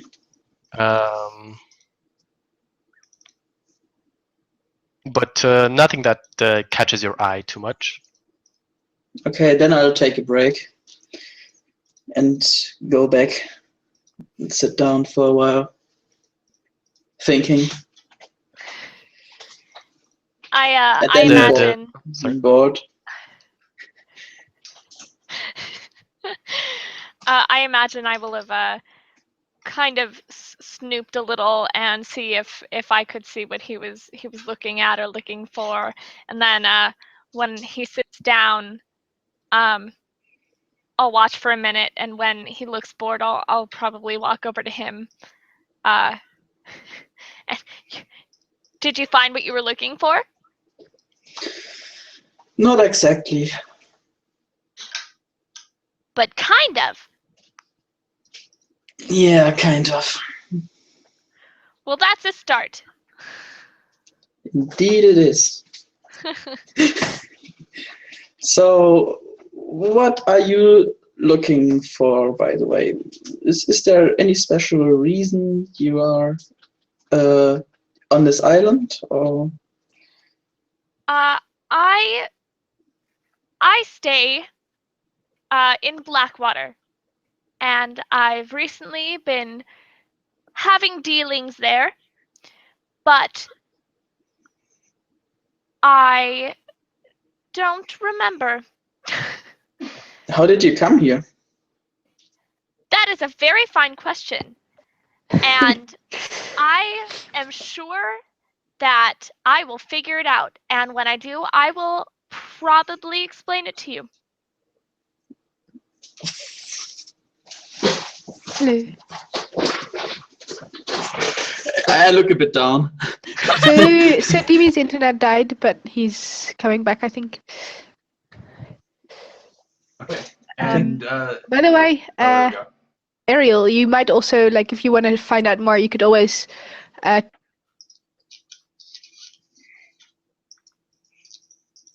see if she's more cooperative than Cypher and Squidmaw, because Cypher and Squidmaw are definitely the most approachable members of the group.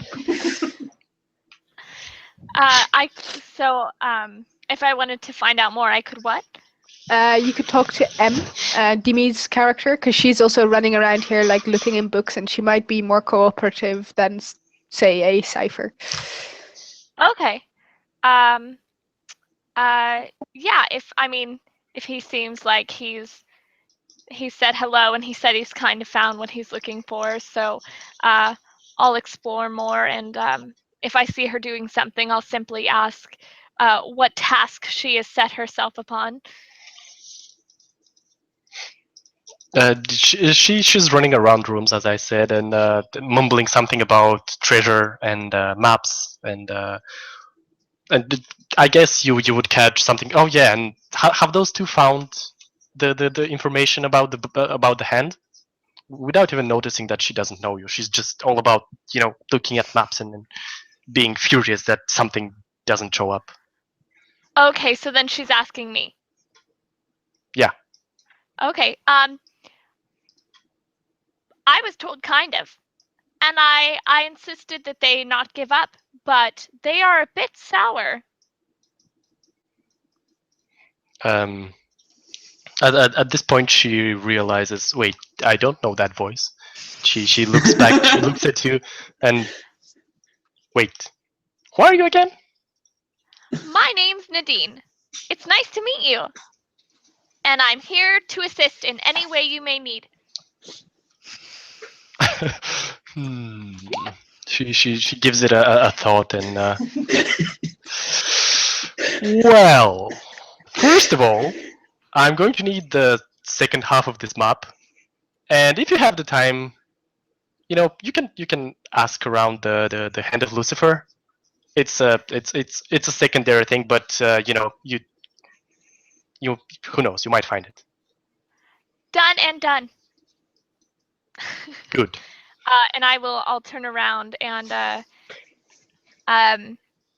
so she wants me to find the second hand of the map. And I'll probably go back over to Cypher and say, I'll set down the map. We have a job to do. We need the second half of this map. Who are you? Oh, to the Cypher. Okay. We have to do something. I look a bit. I look not amused. I don't have to do anything.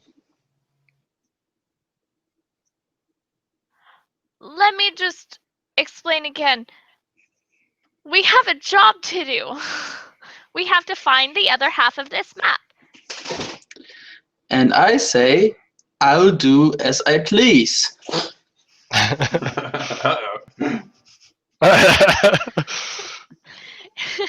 It is our duty to complete the tasks that are given to us, and such attitudes are not productive. And I know who gives tasks to me. Me. I give tasks to me. Would report. Oh, let's see. Let me explain how.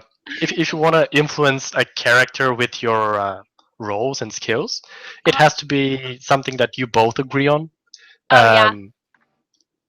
I mean, you can't do stuff to someone's character without their consent. So if you say, "Hey, Mark, let's roll this out and see who wins in game," and he agrees, that's fine. But you can't just say, "I'm going to make him do that." Yeah. It's okay. It's for me. It's okay. I don't have any problems with that. To roll. Yeah. Yeah, Except for Squidmouth, where you can just give him an order and he'll probably do it. Yes.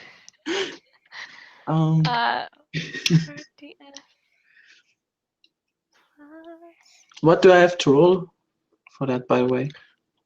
Is it will? Defending against that would be will, I think. Yeah. Would I roll report then? Yeah. Yes. Or... If you. Okay. Yeah. Ooh, that's huge. I'd probably say something like, "Surely you came here not to waste time, but to succeed in a goal, and I will see to it that such goal is reached." Basically, you are pulling a Shia LaBeouf on me.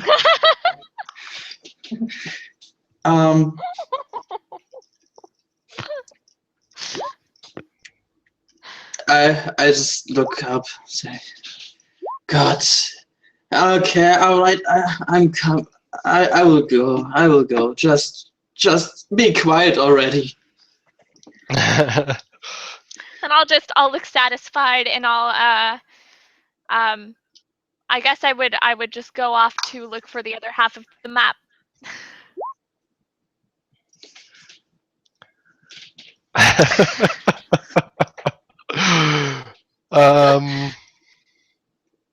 Let's see. I had to refresh and I lost something. Okay, here they are. While you guys are arguing, the little girl from before, that introduced herself as Augu, yeah. Just runs into the room,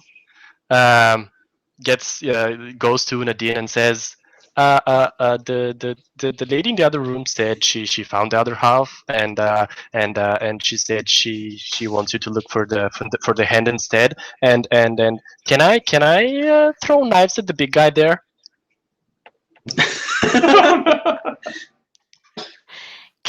Can You can throw them at me, but please aim good. Oh, can I really? Yes, please do it already. And she shoots a knife your way. Let's see how good she is at it.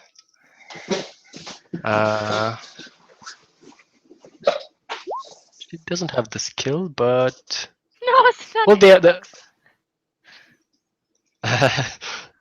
well, well, she's doing it anyway.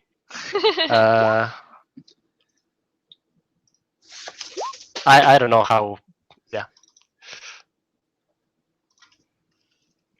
She got a great shot at you. Let's see if you were fast enough to get out of the way before it reaches you, or parry in some way.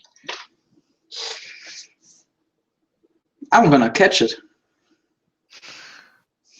You should be. You have to be very athletic to do that.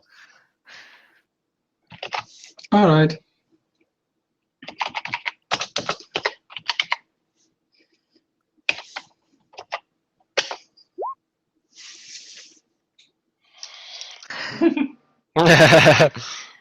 Oh, she actually hits you. The knife sinks. I into... can invoke an aspect, right? You can. You can. Then I'll do so. Which one are you invoking? I don't know. Is it Experienced Master's Fighter or the Demon Blade, or what would be fitting? Well, I think being an experienced fighter is pretty. It's fit to to the situation. So I'm totally fine with you doing that. Okay. And you managed to catch the knife, and Ogwa stands there with open mouth and round eyes and can I go again? Can I go again? Sorry, my reflexes. It actually was going to hit. Was a good shot though. Can I now? That's not how the game is played. I throw the knives. That's boring. Get your knife back. No, it's not. It's pretty fun. Rupert says so himself, that it's boring. I don't find it boring. Yeah, if you do it like, if you switch and one throws, then the other throws, then it's a fun game. But like that, what should I do? Makes it fun. Yeah, having knives thrown at you. How do you keep your eyes open? I don't have anything. I don't have to do anything. I just stand there. That's. Well, yeah, and you're watching me throw knives at you.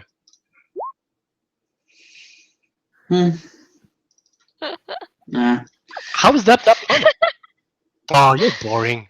And she just like we turning our backs like you're boring simultaneously. That kindergarten fight between Cypher and Olgu.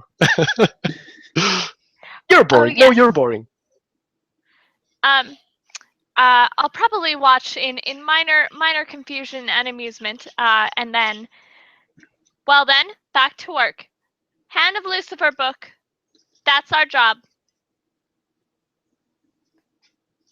Since the I'm just at the other half of the room and looking there.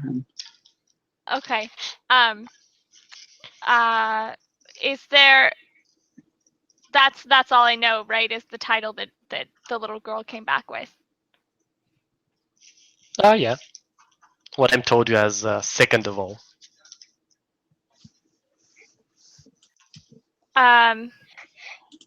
Okay. Could I roll investigate? Sure.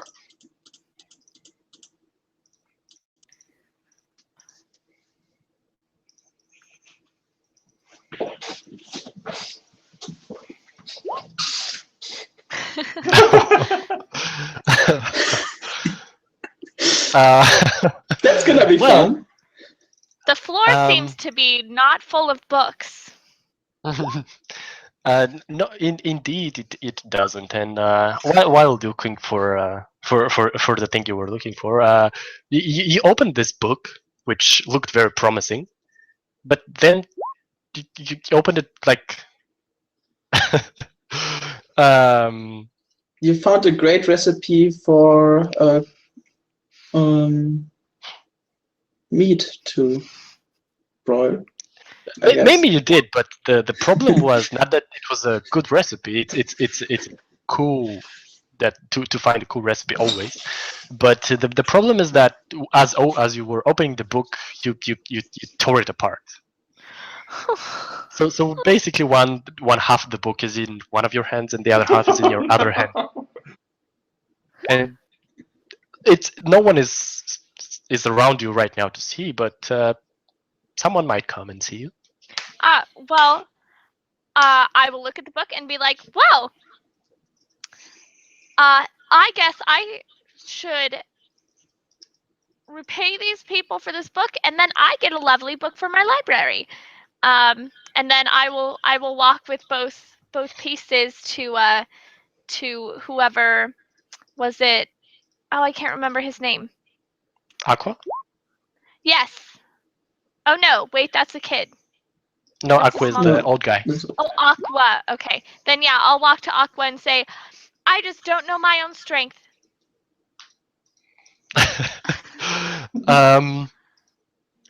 Well, as you were walking with Aqua Squidmaw, he turned to you and said, "It seems like your friends remembered what they were looking for. Did you?" Oh.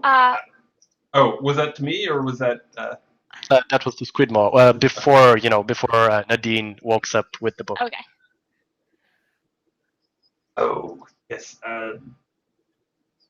Not really. I know I'm supposed to be helping and looking for it, and I would, but I'm not very good at these things. Books and words, they all seem to blend together to me. Just a bunch of dead trees, really.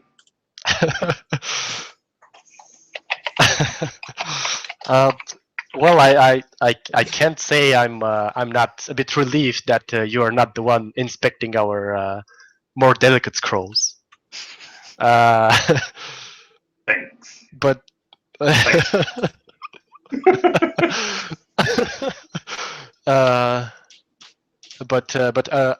I'm sure there must be something you want to know. I can see more than it seems, and I do see more in you than you give yourself credit for.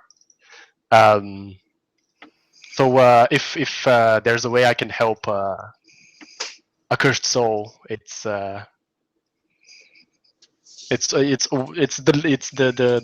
the one thing I can do for you at least. Oh, well, I'm not sure that I believe you, but all right. How do you remove a curse? That's a very good question. Well, maybe he has a book that describes some kind of object that's known to remove curses. Indeed. He what's the word? He asks you to come in in one of the next rooms with him. Searches for a while, being very careful and stuff, of course. Then suddenly remembers, oh wait, it's not here, and then gets out of the room, enters the next one, and gets a big book with metal covers and something that even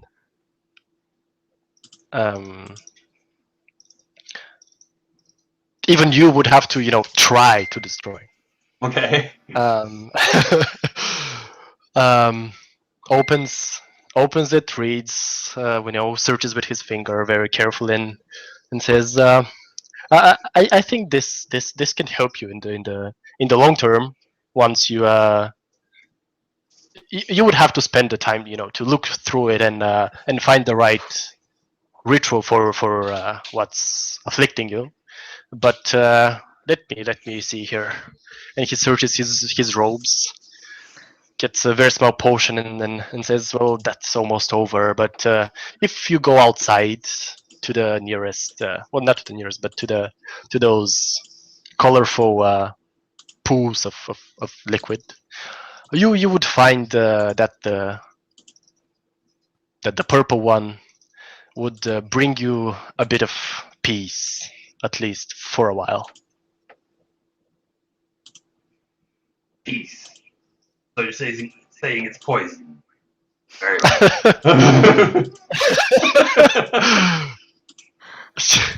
I'm saying it will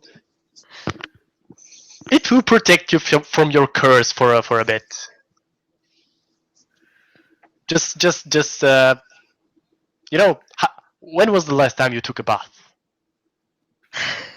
It's raining, isn't it? Well, go to the purple pool, take a bath, and I'm sure you will find life less torturing. Yes, I'm sure. I'll go looking for this pool. With just out of curiosity, really, not really thinking that there's any chance that it's gonna help anything. As you're walking out of the room, appears Nadine with a kind of guilty, but at the same time happy face. I just did that. Sorry. Here it is. And So I'll look Aqua's from Nadine to Aqua. Tilt my head a little, and which is not actually easy to do. And then say, "Oh yes, sorry about that, Aqua. I meant to tell you that I did destroy one of your books. Didn't mean to." Oh man. Wait, but that's not. What are you? Yes, I know. It was a horrible thing to do. I'm all pincers and tentacles. These things happen. But the book is from when I picked it up, and then Yes. She picked it out for me, and then I destroyed it.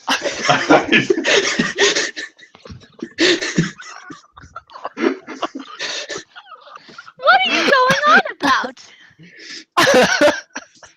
I know.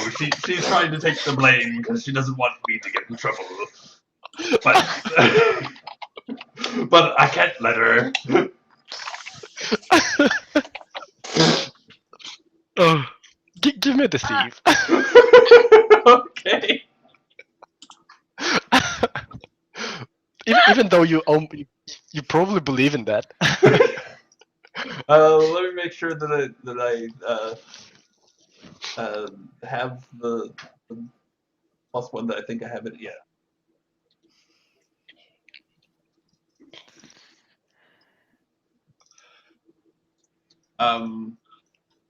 And let me see if I need to bump that up.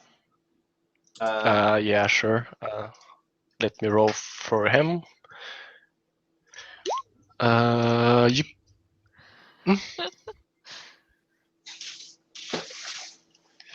Oh my. Well, they got a 4.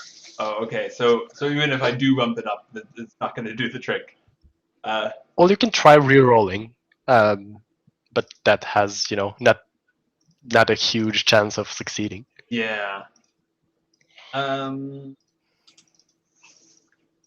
But I think you should totally get a fate point for that. I mean, that was just Okay.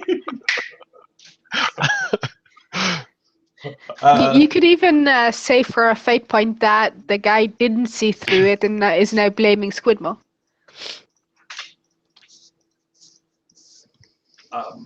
Sure. Yeah, if you're okay with that, that sounds great to me.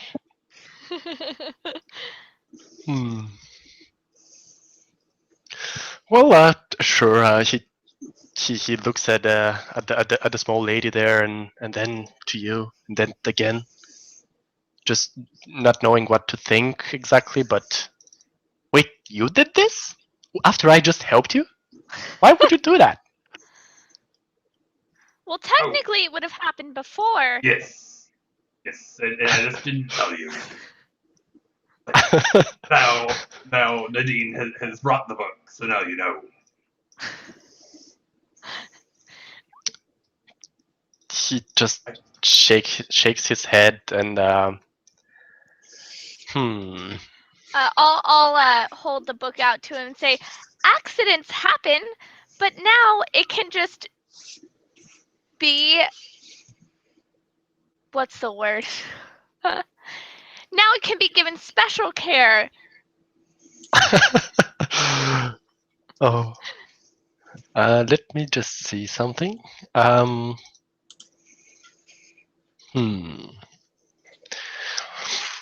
You know what he'll do? He'll take the both halves of the book, and actually get first. He would take them from you. He'll put them on the table, and get this huge metal bound book and give it to Nadine because he thinks Squidmo is to blame for the destruction of the book.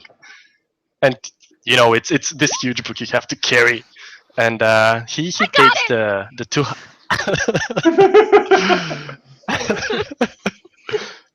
He takes the two halves of the book, and nearby in the room is a small pool. He puts the paper book into the pool of water and says something under his nose and leaves the book there. And you see a small glow coming out from the water. What's that?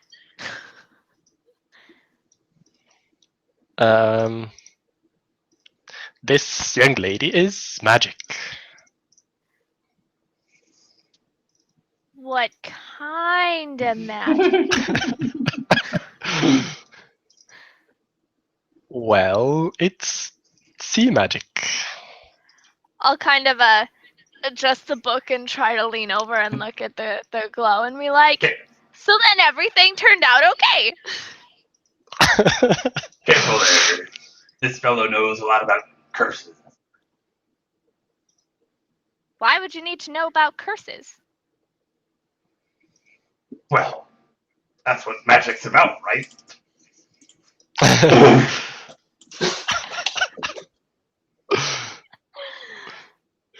I have to keep holding this book? Well,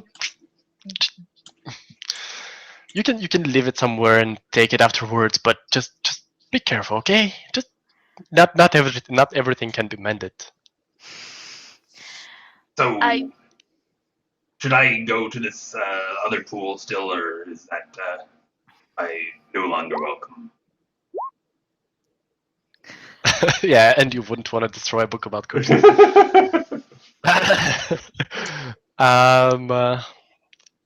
Go ahead. Yeah, it's I did promise you that.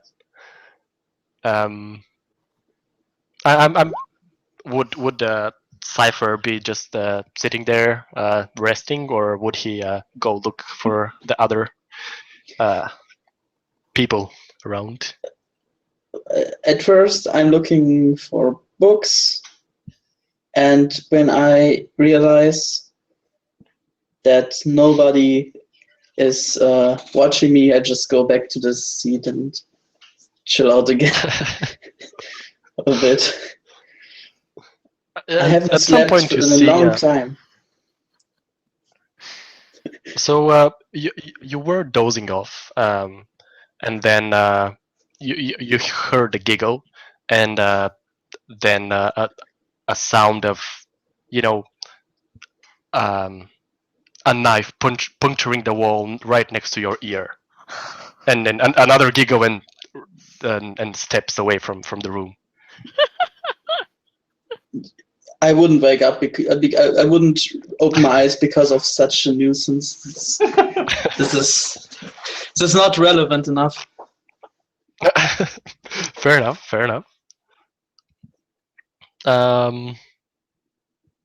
Okay. So yeah, this. It's only someone throwing knives at you again. It's not like, I mean, she missed, important. Didn't she? Yeah. Maybe she wanted to. When I heard, I said you missed, and just keep sitting like before. She might be back. Who knows? But this time she may hit. So yeah, this Aqua guy gave you the big book. Instructed you to go to the purple pool and take a bath, basically. And Aim is still, at her frantic search.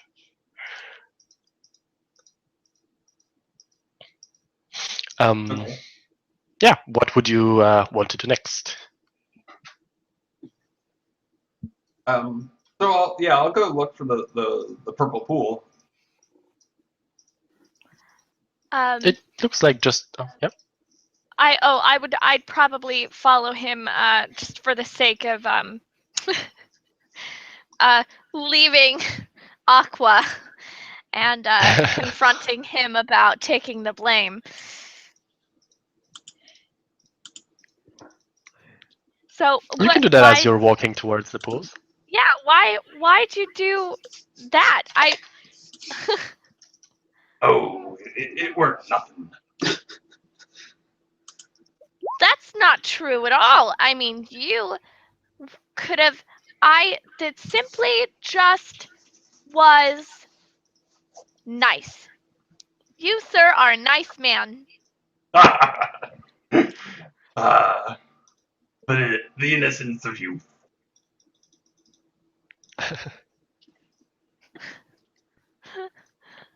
I could be old. Oh, yes. Maybe. If I wanted to. Yeah. If I wanted to be.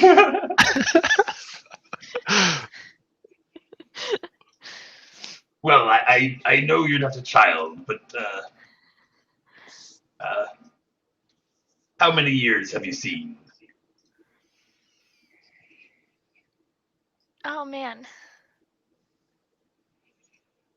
I don't. What lifespan? I didn't count. What? I didn't count. I've lost track.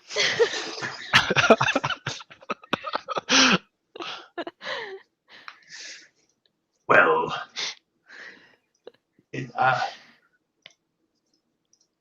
let's just say that I'm used to disappointing folks.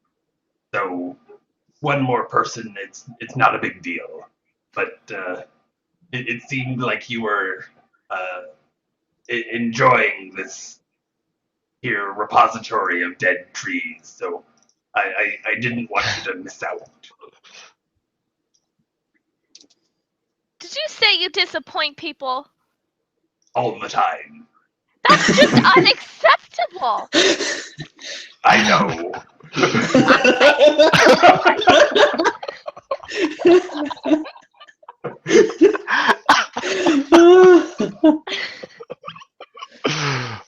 Such things cannot happen. You have to follow through, and finishing something is very important. I do my best. You speak like my mom. Well, I'll just have to teach you to be better. Usually when I finish things, it's a bloody mess, and I do my best, but eventually they stop screaming.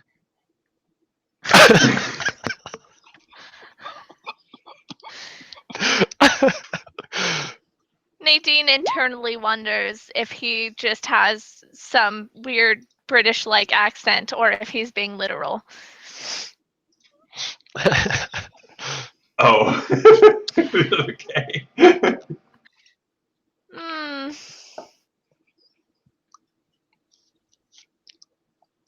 We're friends now. You can try and.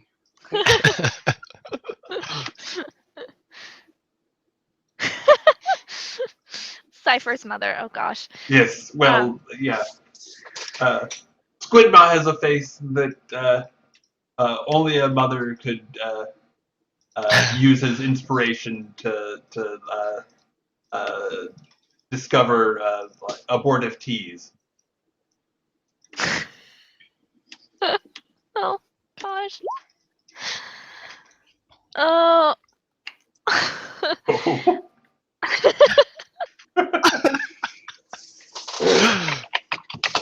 Bad jokes are best jokes. Tons of That was damage. bad. Oh gosh. Oh man. I will ask what are you going to the pool for, and why did you need this book? Oh, apparently the book said something about the pool, and the pool is supposed to make things not so bad. Sounds like fantasy. Not so bad. What's so bad? What could possibly be so bad that there can't be a thing that could fix it? Surely this pool has to help somehow. Existence, the word. Yeah. Feels Squidward bad, just man. kind of looks at himself pointedly. Are you saying you weren't always like this? Oh well, it's been some time, but no, I weren't. That's the first time Cypher hears it from the corridor I read, so it's the first time I hear it. So you weren't always modern art? Now I'm interested. I come over here. Well, I don't expect you to believe it, but I have some memory of being somewhat well known before. The scourge of the what the hell is it called?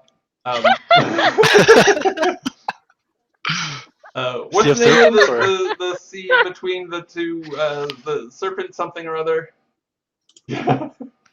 Sea of Serpents? Sea of Serpents. Scourge of the Sea of Serpents. Maybe you do need to take a bath more often.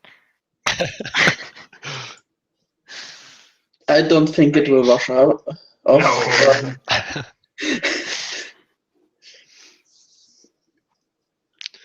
Well, at that point, I imagine you've reached the pools. Okay. There are, several of them in a. I'm guessing in a maybe in a what's the word in a. Like wait, let me draw it. I forgot the word. Hexagon? No, like a spiral, yeah. Spiral. So maybe one here, one there, and so forth. Do you see what I'm painting? You could just use the nice white reusable page that I have for that purpose. Yeah, I know. Instead of destroying my beautiful map, I can delete it. they made with like the pain of my soul and suffering. Oh, shush. A spiral in a spiral kind of way.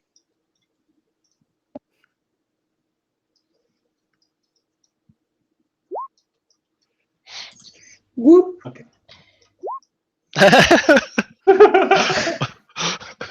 Squidmaw, is that you? Sorry. No, I was asking Hassa because she's being very, Squid Molly. I guess, yeah. She's following orders of a mere mortal.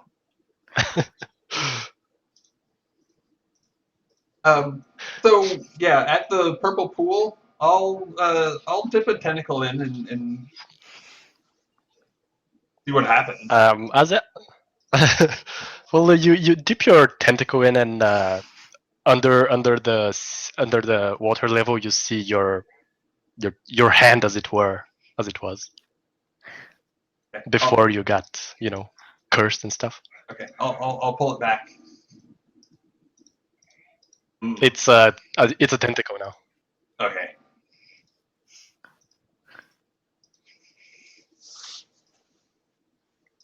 Well, I wouldn't have believed it. Well, what are you waiting for? I'm not sure. I'm throwing him in.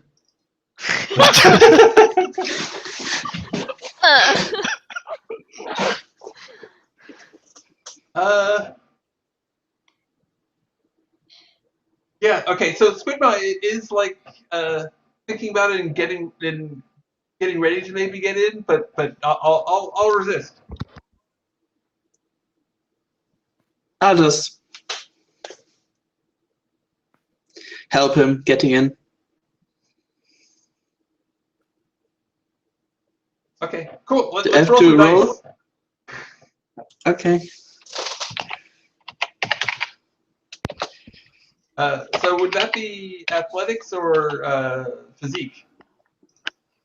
Well, Or if you fight. want to get out of his way, just go ahead with athletics. But if you want to, stand your ground, go with physique. Okay. I'm guessing Cypher would have to physique, since Another he's fight? pushing you and stuff like that. Well, with fight, you are fighting. If you want to push him out of the way, that's a physical challenge of endurance and That's bad. I a won't duel of succeed at strength. that. I mean, correct me if I'm wrong, but I think fight doesn't really apply here, unless you want to cut him to pieces and then throw him in. That's an alternative option. Yeah, which is an option. Stabbing is always an option.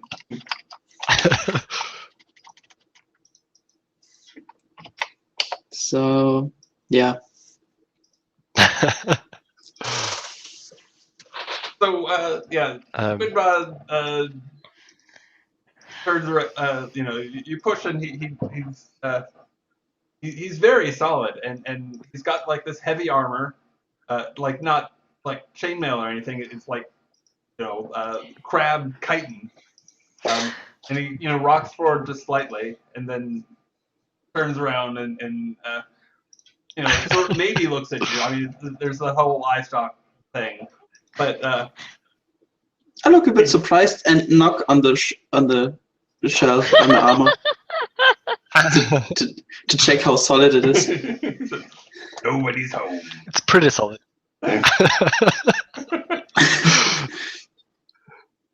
This is a good protection, I guess. He was simply testing it. Yes. Not a problem. Very well. And now get in there.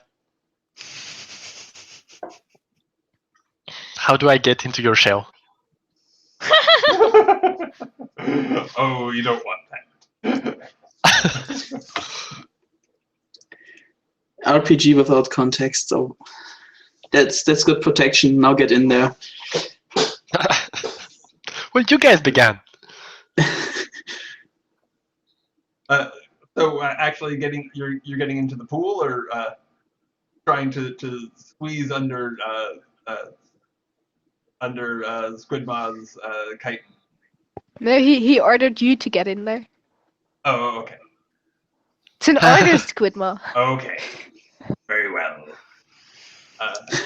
So yeah, I'll jump in the pool. Like a big belly well, flop.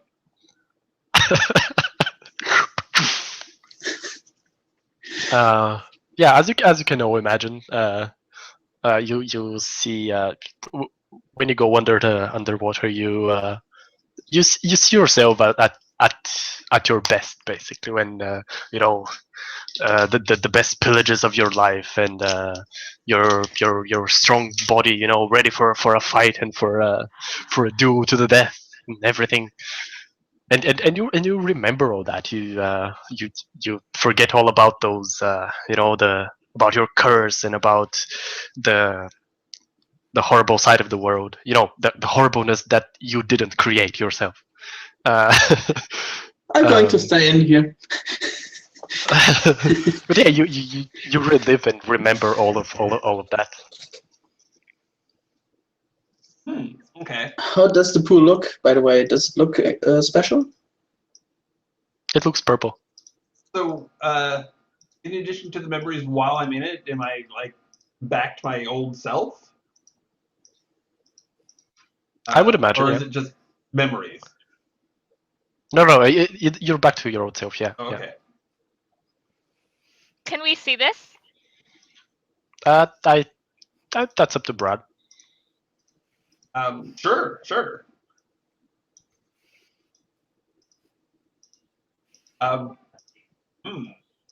And he's not naked.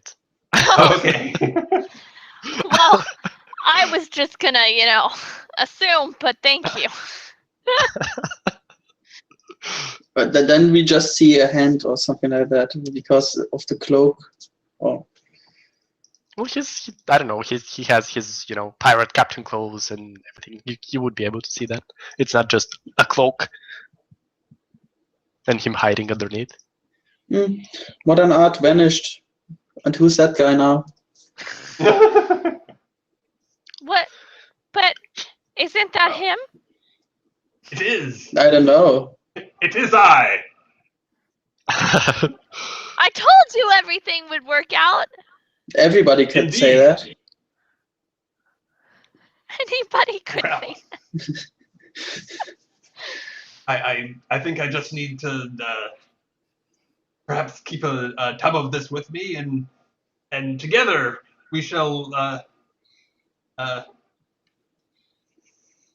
we shall initiate a reign of terror of this coast. It shall be glorious. This sounds surprisingly good. Yes.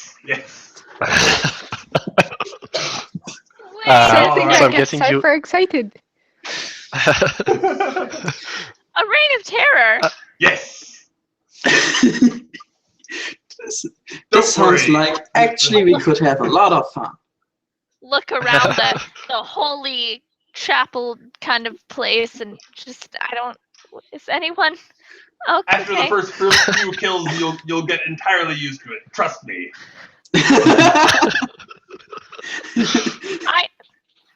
And you'll be rich. Come. And Squidmaw will get will start to get out of the pool. I just need to find a barrel. Are you just gonna live in a barrel? I don't Do know. a barrel. I'll just need to probably redose every few hours or something. I don't know. It'll be fine. Does he as he's getting out, does he still look like the pirate captain, or? That's what I was thinking. He regains some of his. Let's see. Gradually over the minute or two that you're talking, some of his features of a squid and crab and everything do start to come back and to resurface. But it seems like it would take, I don't know, maybe an hour or something to if it continues to do that with the same speed. But at that time, when you go out with you, three small flasks come out with you, and they just keep floating, filled with purple liquid.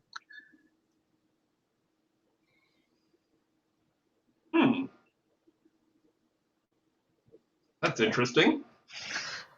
Do I? Can I? Yeah. Go ahead. Can I poke them? Like, are they floating around him? They are just floating in the pool. You can poke them. Okay, I poke them. They now have the aspect poked. Actually, if I'm here, I can take a bath as well. Is it warm? Is the water warm? Squidmark can tell you. Yeah, Oh. I asked him. It's fine. Is it good? It's fine. Okay, I'll just jump in. Let me see. Do you have any curses upon you? Well, I think I have an idea of this. Okay. You see someone in your memories. You remember the days of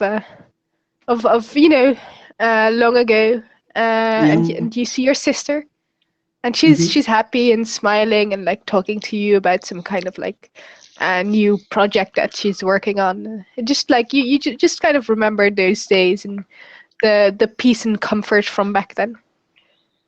For as far as Cypher can feel peace and comfort. Oh, I do do feel those things, just in other situations than other people do. But it's not like I regain all the things that I used to. Yeah. Maybe a bit. Yeah, sure. That makes sense. Well, that could be a mind-blowing experience.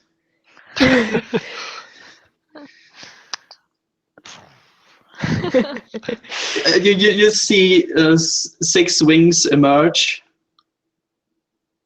Some are black, some are white, and I'm a bit glowing, so to speak. That's probably, and I'm maybe a little bit bigger, but maybe it's just imagination. A big presence. Well, that you don't see every day. You have. Those weren't there before. Hey, wait! Oh, I can use those every time, but they are bigger now. I could probably fly again. What's going on here? Oh, Gandalf said nothing about those that. were the times. With this form, it's not my full the form I had before, but it comes a bit closer. Oh well. Makes small battles interesting as well if I don't have everything to my disposal. There's more going on here. What aren't you guys telling me? You didn't ask? Well, Didn't I?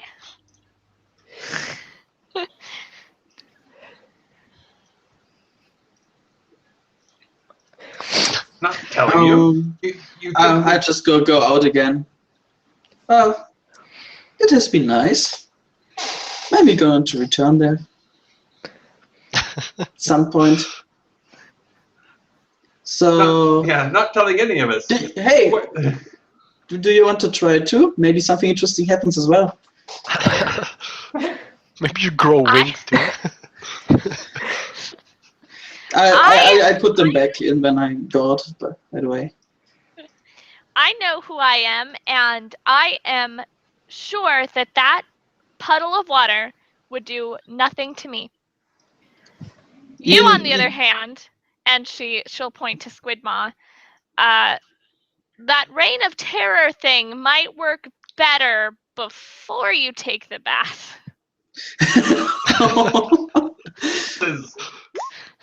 Hardly.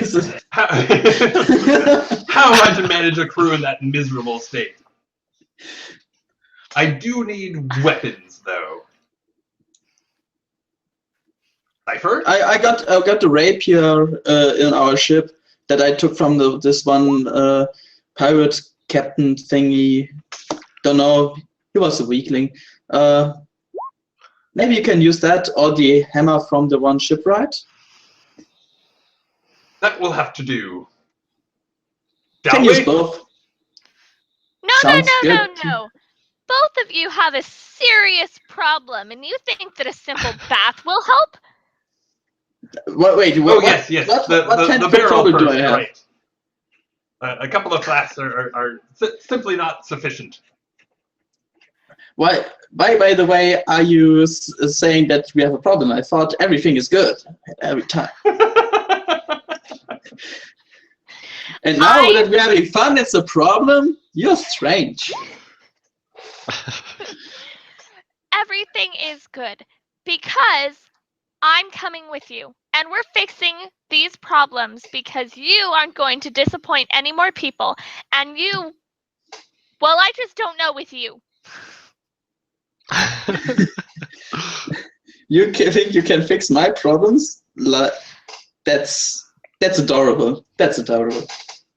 I could fix all of your problems and not even break a sweat.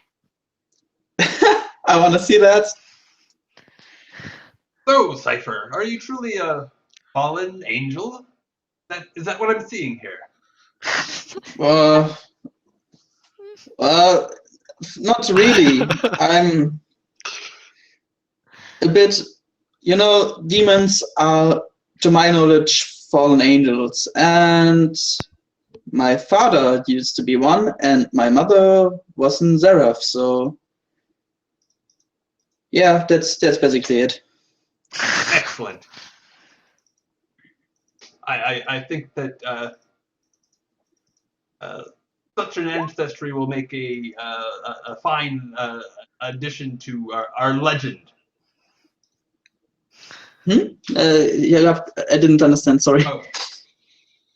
I am sure that such an ancestry will make a fine addition to our legend. When they see our flag, all will cower. Of course.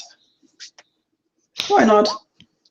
You guys are just taking the easy way out, running from your problems and saying that you'll just have a bath every once in a while. Which problem are you talking about? What? He's this giant octosquid thing, and Thing of the past.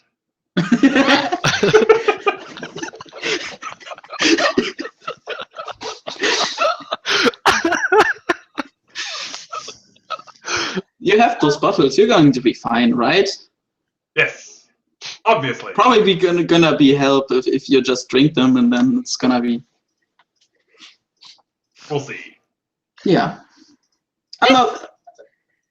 Or we can make this our base and return every once in a while. I don't know. Better to loot it, I think. Just a temple. It's not defensible. A ship. Now that's the base. this won't do. I'm coming with you both until I can convince you that things can be better than this. I'm starting to ignore her. You're welcome to come. I can always use more crew. Especially crew like me. Sure, whatever.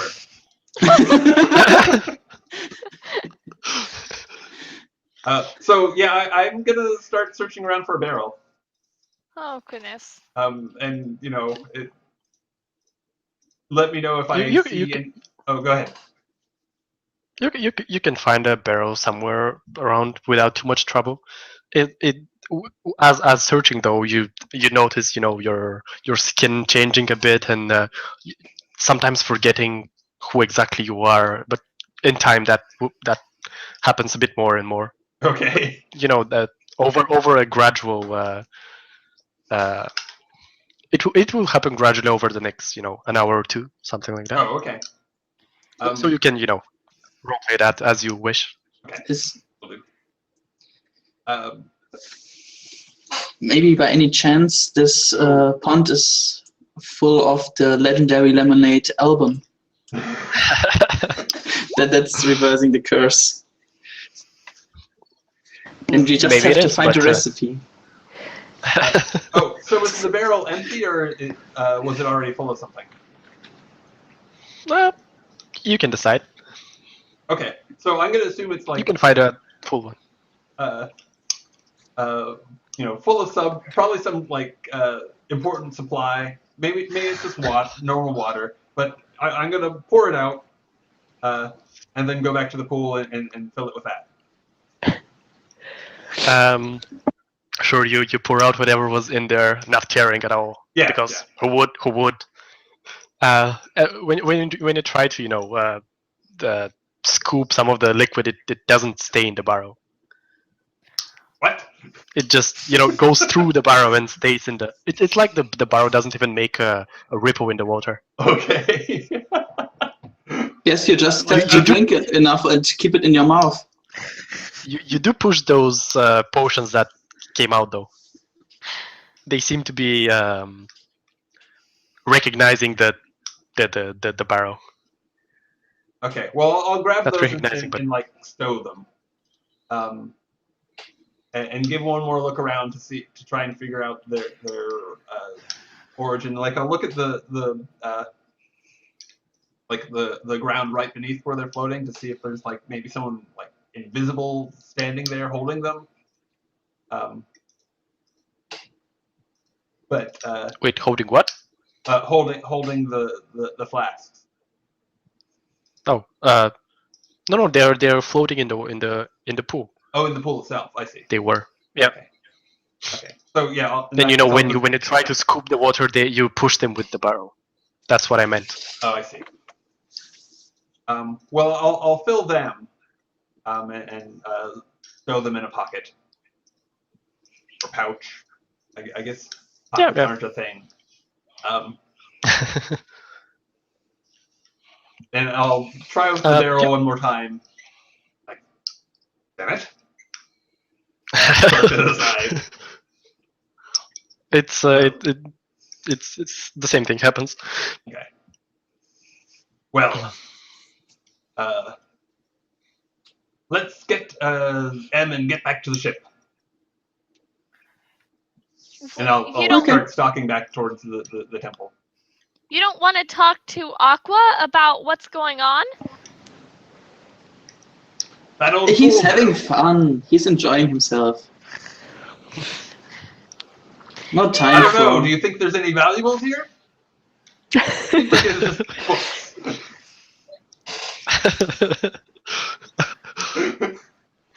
There are places to steal from, but a church is not one of them. It's a temple. Temple is not one of them. Yeah, you said church at first. I could relate to that, but a temple, that's something completely different. It might be bad luck. Depends if we see anything valuable.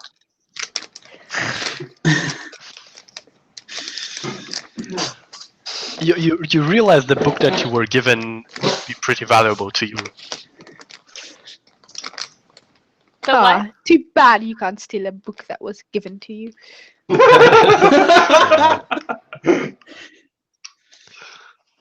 And you were still looking for information about the hand, right? I'm pretty sure you didn't get that yet. If that's still what you want. Well, we are a bit carried away at the moment, so I don't think that's the first thing you got in mind. I think action, and he thinks, hey, good old days, and we both get what we want, and there's probably we get a reminder that's not working out that way, but until then. Are we headed back towards Mel? Towards who? M, or is it Mel? M. M. Just the letter. M. You know what? I have an idea which I hope Hasse would agree with, but Squidmaw was he was a notorious pirate captain, and he knew basically every corner of all the seas. He could find someone who knows about whatever was interesting him, and then extort the one that has it, or kill him and get it. Sure. So in his in his past form, I guess, in his human or whatever he was form, he would know a lot more about the Hand of Lucifer, but only if he led his crew there.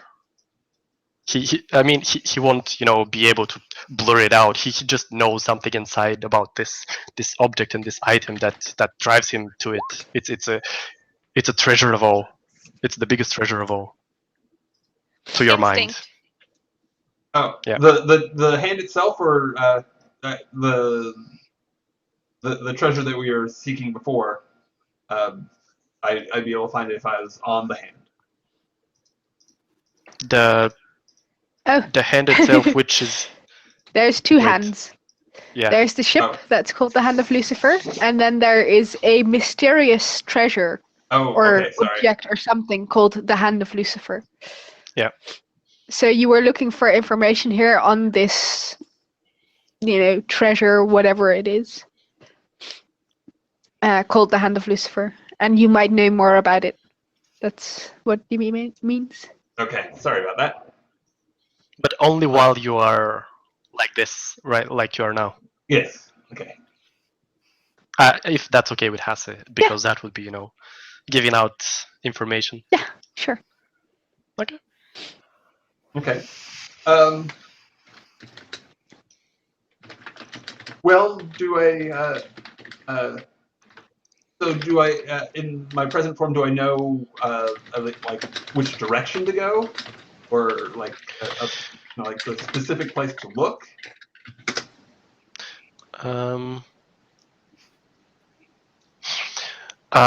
Well, your pillaging heart screams the direction east, and then it almost says it instead of you without your choice. Okay. You almost shout, "Go east!" Or sail. Go west, that is peaceful. So I will duck back into the temple and bellow, M, we're going.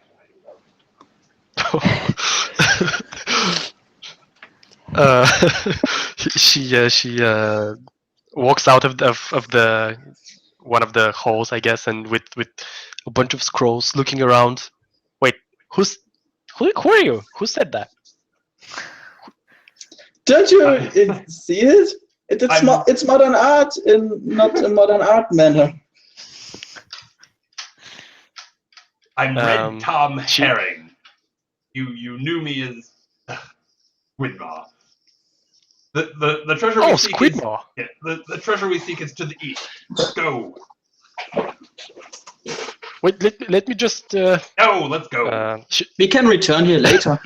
We will have to anyway, I guess. Just Squidmaw, just bring me that barrel. She forgets, we're going. She not forgets, but. We're going now. I said, give me that barrel. I need those maps. Okay. I'm going to... She's very surprised that you didn't, follow the order right away. Yeah. What? I'm gonna provoke.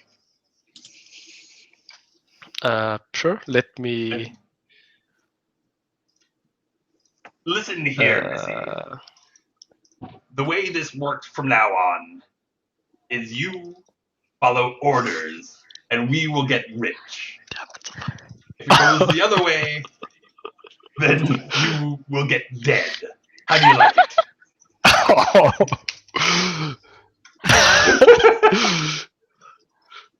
Did you say rich? Indeed. Aye. Well, then, then tell that cipher guy to bring me that barrel because I need those bucks to get even richer. Wait, is someone trying to ordering me? Well, Well, are you right there? Yes, She I was next am. to Okay. you know, she's in so- awe of your commanding shout, and but still doesn't want to do the job herself. So having a grasp of command at the moment, and knowing how ordering cipher is going to go, I mean, the first rule of command is not to give an order that won't be followed. He's all, yes, Nadine, get the barrel, so we can get out of here, or we can just get to looting here. You. How will it be? I'll get your darn barrel, but I still have more to say. Can't you carry that one? I can too. I'll She can carry roll and it. then some. I don't believe you. Show us. I'll just like huff over to the It barrel sounds- and is it like as big as me? Probably, yeah. Oh, that's so But easy But you to just do. got there But you're to do pretty something. strong, right? What? You're pretty strong, though, right? Uh Don't you have like physique? oh yeah, I have Yeah, physique. Good. Okay. Then And you have a stunt that gives you a bonus in this situation. You just got there to do something. should I roll it then? Just Yeah. Okay. Physique is 2. And another +2 from your stunt. So you would get a +4. +4. Wait. You rolled for DFT, which Oops. is nothing. Sorry, so you just I rolled put a 4. I put C. My bad. It's fine.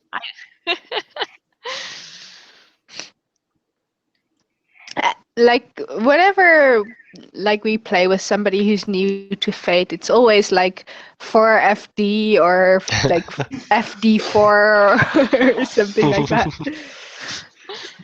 For it's because I wrote the plus and it's a plus and I know there's a plus, but I write T because I see T and then I add the plus because I know it's there. You put the barrel on its side and you kick it with your foot, and then it Yeah. rolls right towards them, and it what's the word? It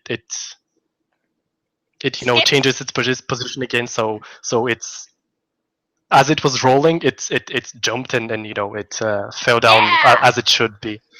Yeah. Totally badass. That's right. And I'll, she curveball. I'll walk over behind it and I'll say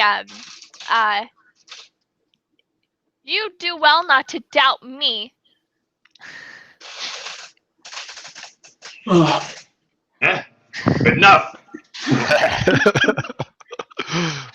Yeah, M just picks up her map barrel and follows the very impressive Captain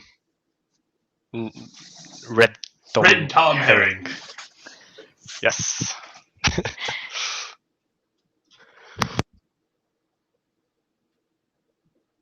So I'll march out because I essentially promised that I wouldn't loot the temple if Nadine brought the barrel. So I'm actually going to stand with that. That's right. Fair enough. I guess I'll follow somewhat frustrated, but like I'll turn to M and I'll ask, and you're okay with this too? With what exactly? him being not a crab and the wings and the whole pillaging of terror. Well, he did say it would make us rich. I knew that this was coming. I will say, well, Rich is good, and at least he's not looting the temple. But I still have stuff to teach him, and I'm not letting this go. And I'll look up with a determined face. If that's what you want to do, but knock yourself out. Who am I to stand in your way? I'm sure he can learn a thing or two. Yeah. Choose a role on the ship. Oh yeah. Yeah, so everybody has like a role on the ship. Squidmaw is deckhand. Well, obviously right now he's not really living that role. Cypher is captain. But captain in this setting basically means like not that he can tell you what to do, but that he's the one who's trying to speak to other people, which, as you might imagine, seeing his talking skills will go wonderfully. And M was the boatswain. The what? A boatswain, the person who's in charge of repairs. Okay. So you can choose any kind of role on the ship that you like. I don't know. You guys have some people with you that have certain skills. You've got a navigator, a cook, and a carpenter, or a shipwright. And you can choose like a duplicate of that or another role or whatever. We need a Shia LaBeouf. No. We really don't. Yeah. But the ship is down at the Lake of the Present, right? Yeah. There or something. I'll move you guys to the character creation thing. In there, it should have some. Oh yeah, you also get equipment. There's a bunch of stuff here. Right. Oh, cool. About your character creation, like some examples like a quartermaster or a gunner, or the bigger ships also used to have like some kind of entertainment to keep the men from creating too much trouble. Or you can be something like a wizard guy or girl. You have all those spells and stuff.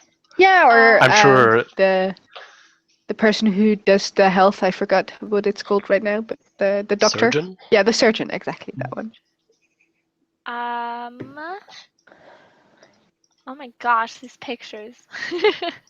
Yeah, there's some example flags, because you guys still need to choose a crew name and a flag. I've seen I some think examples, you should do that in game. You should probably decide at one point, hey, let's do a flag and find a name, and not outside of the game. I think that's sure, but you still need to decide on it like outside of the game, right? Or at least you guys need to have an idea of what you want. Yeah, I like the one I showed you before we started playing, the one with the flip-off flag. Yeah, the flip-off flag. Cool. That was. I like that one. And Brad also I think I liked had an interesting. Yeah, go ahead. You do. I think Brad sent something in yesterday or the day before. Yeah, I think that was an awesome one, which could be changed a bit to to suit our crew more. Mm-hmm. I mean, changed by us talking about it. Not, I personally can't do the art thing. Me neither. So I can try, but if you want me to try. Yeah. If I can find like compatible images, I can Photoshop them together. Like I'm no good at original art, but like I'm okay at Photoshop.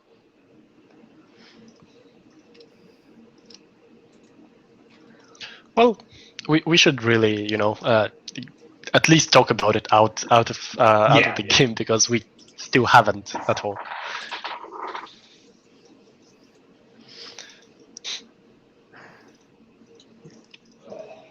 I have a link to the thing that I would do.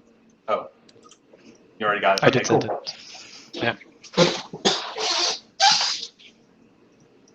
Anyway, so we were. I guess we were starting to march east. And if we're, marching any significant I mean, are we doing anything before we march any significant distance? And we should probably just say we are leaving for the moment. Maybe we come back or something like that. we have some important thing to do. And who do you tell that to? The Aqua guy. I think he should know. He's not around. Do you want to seek him out? I can just tell someone else and say he should say it to him. That's fine as well, I guess. Right? Well, maybe one of the children was spying on you, seeing what you're doing. Okay. Then I tell Skid, hey, please tell Aqua that we are leaving for the moment, and we might come back, but we have something important to do now. And we will probably come back at some time, though. So enjoy your time and see you. You hear a voice from behind the wall. I'm not here. Yeah. Don't forget to tell him, right? Who are you talking to? There's nobody here. Thank you. I'm counting on you. And to the possible relief of all, Squid Maw / Herring ignores the kids entirely. Yeah. Is it still storming outside? Yeah. And which M would very much hesitate to go in the in the storm. Not like pretentiously not going there, but what's the word? Well, not fearful, but not far from that.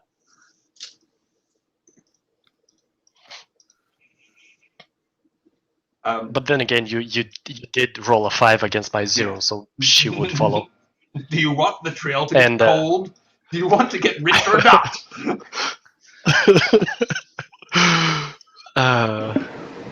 Yes, sir. And she follows, and as the rain pours on her, touches her skin, falls on her. Yeah. She gets all fishy. Has a pyramid here. Yeah, I guess. Scaly. Her skin gets like scaly, like fish scales. But she doesn't like fully lose her legs or anything like that, right? Or does she? I don't think so. Has if you were talking about the whole tail thing, that's a voluntary thing. So you can choose to have legs or a tail. Or I guess in your case, legs or tentacles. I would walk around with my legs. I'll look at all of them and whisper softly. This group has an odd reaction to water.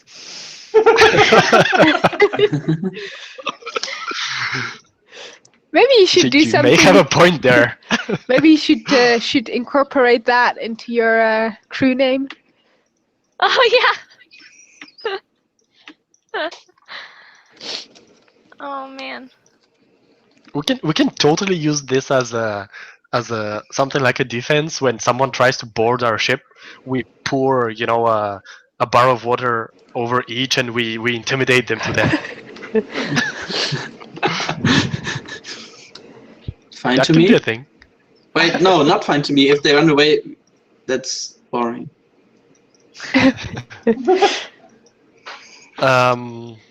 I think we should start doing end of session things, since well, if we start the other part of the tale, we might get disappointed when it's time to go. And we can do wiki stuff. Sure. Did you enjoy the game, Ariel? Yeah, very much. You guys are Are fun. we as scary as you expected us to be? No, I didn't expect you to be scary at all. Although Squid Ma was interesting. Oh yeah, it was good. It's fun. I'm And Hase, I'm how did sorry I for being ill. Oh, that is not something to be sorry for. It totally happens. I'm sorry that you have to deal with being sick. Yeah. Yeah. True. What were you saying, Dimi? I forgot. Something I don't know. about Hassa, did I? And then you stopped. Oh yeah, basically, how did I continue your legacy? I think it was awesome. You had like a completely like different view of the NPCs, like totally like accurate in a way, but like completely different from what I did. Because for me, like the other guys, the other people there were grown-ups, not kids.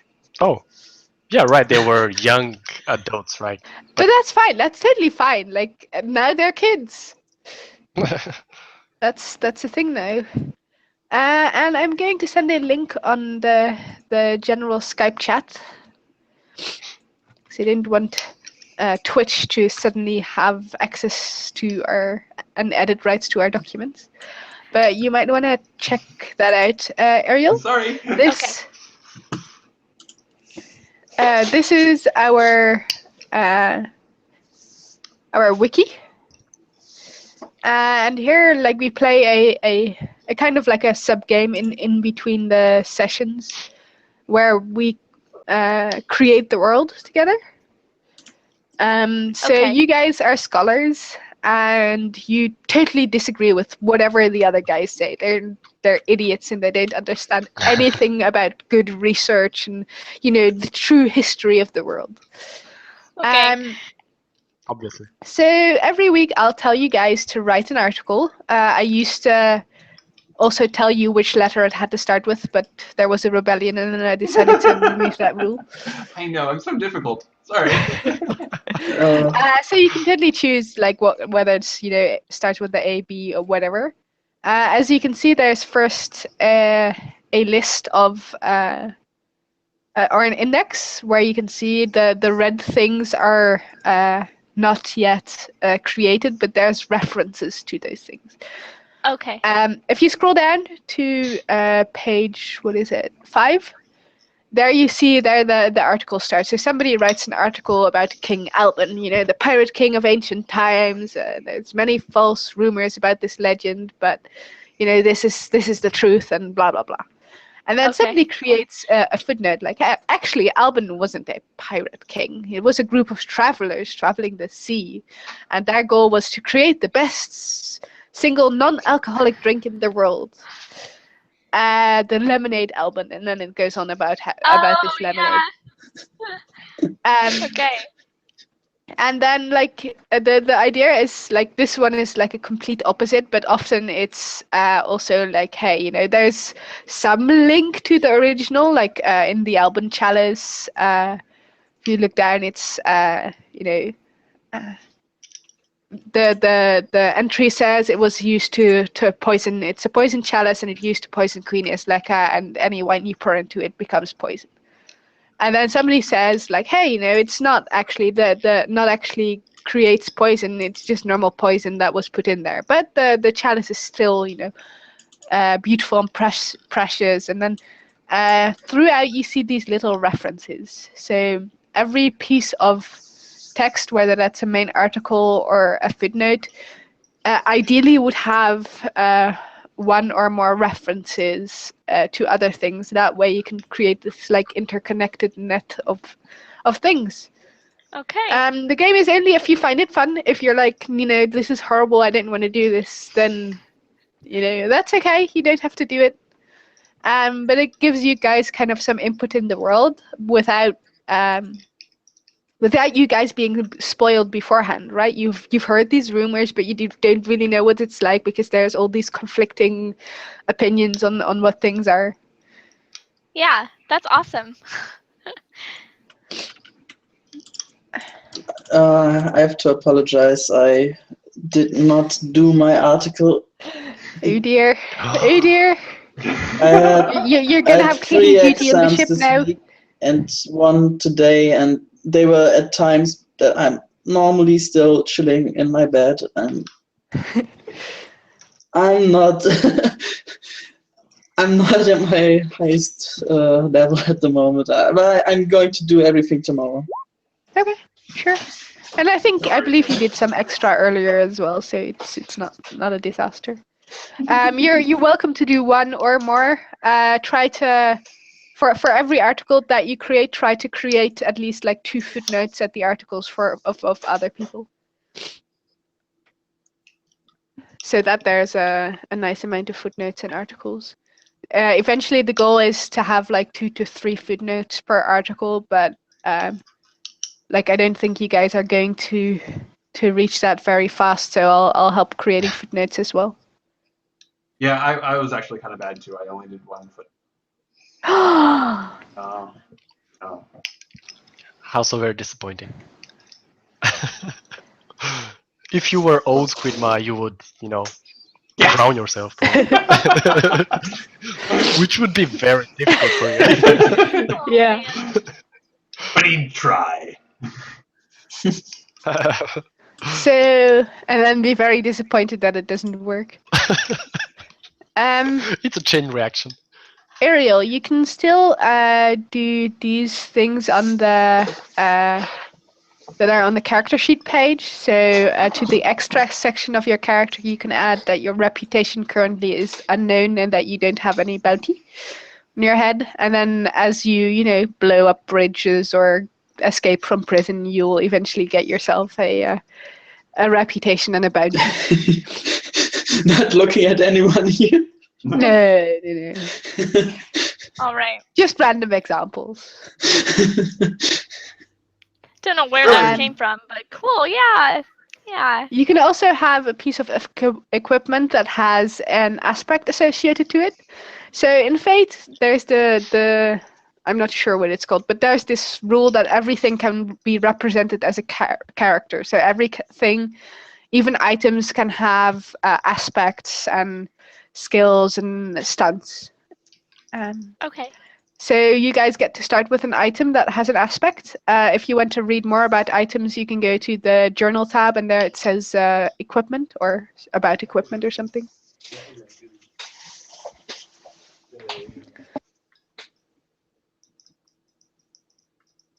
Yeah, I have.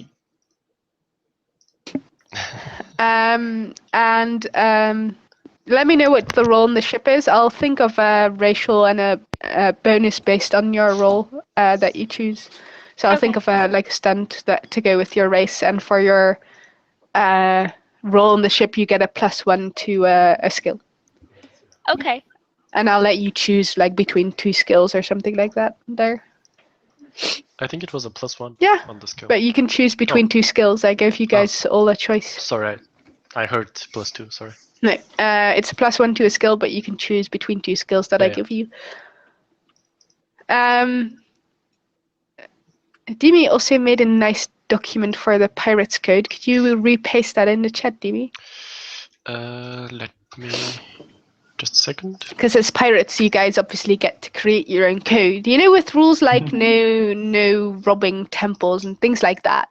If you want, and that's just the code for you guys that you guys there have collectively decided to hold yourself to as pirates. All right. I'm not agreeing on that rule. Which one? Not robbing temples. We can't discriminate them. That's not fair. So the idea is that all of you guys make one rule for the Pirates Code, and obviously, it's your choice, but it needs to be, doable for the rest of the group, and needs to be some level of agreement. But it's your way to give some kind of an input to like the group. Cool. And what rules you guys abide by. Okay. Where was the link to that? In the I Skype. sent it in Skype. Oh, the Skype. Okay.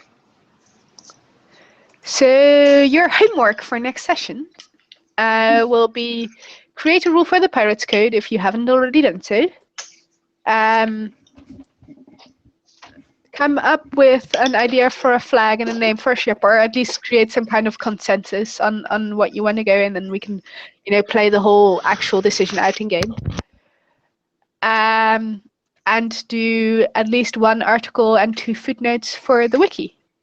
And then some extra work for you, Ariel, because you're going to have to finish your character along the rules that are on the page. Okay. And obviously, if you need any help, let me know. Okay. Or any of us, basically. Yeah. Yay. Or if you have any questions, or have, like, if you want to make stunts or have trouble making stunts. Okay. Cool. And for your introduction, because you've managed to survive Cypher and Squidmaw, I'll give you personally +1 to a skill of your choice. Ooh. Normally, you would have to keep your skills in what they call a column. So basically, if you have 3 skills at a good level, you need to have at least 3 skills at a fair level and at least 3 skills at an average level. I allow you guys to break that as long as you then afterwards spend your following skill points to fixing that. So Okay. you can first break it and then fix it, or build it up and then get the point after you've created enough like lower level skills. Okay. All right. So it's basically that you have to keep the pyramid, right? A column. So not the pyramid, a column. Oh, okay. You start with a pyramid, but then afterwards the rule is that you have to keep a column. Oh, okay. So you can't jump up from 3 to 5. No, the thing is, Well, in your case, it would be possible. Because you would have 1 at good, 1 at great, and 1 at superb. Would she? Well, right now she has 1 great, 2 good, and yeah, so but forth. if you bump your rapport up to superb, then you don't have any at great. No, she... You'd have 1 at didn't you superb say from... and no at great. Oh, 3 to 5. Yeah. Yeah, that would work. Yeah. Oh, But you can't do that because you get a +1. So what you do, like normally, like if you have like all of your skills filled in, if you wanted to bump a skill up, then you'd have to get like a skill of a lower level first. So, because if you would put an average skill to fair, for instance, and you'd already have like 4 average and 3 fair, then suddenly you would have 4 fair and 3 average, which is not allowed like normally. Yeah, that makes sense. Okay. So then you would have first to get an average skill, and then you can bump the other skill up to fair. But I'm fine with you guys doing it the other way around or whatever. Okay. You're also allowed to have 5 aspects, so you can still add 1 extra. And you can add a stunt still.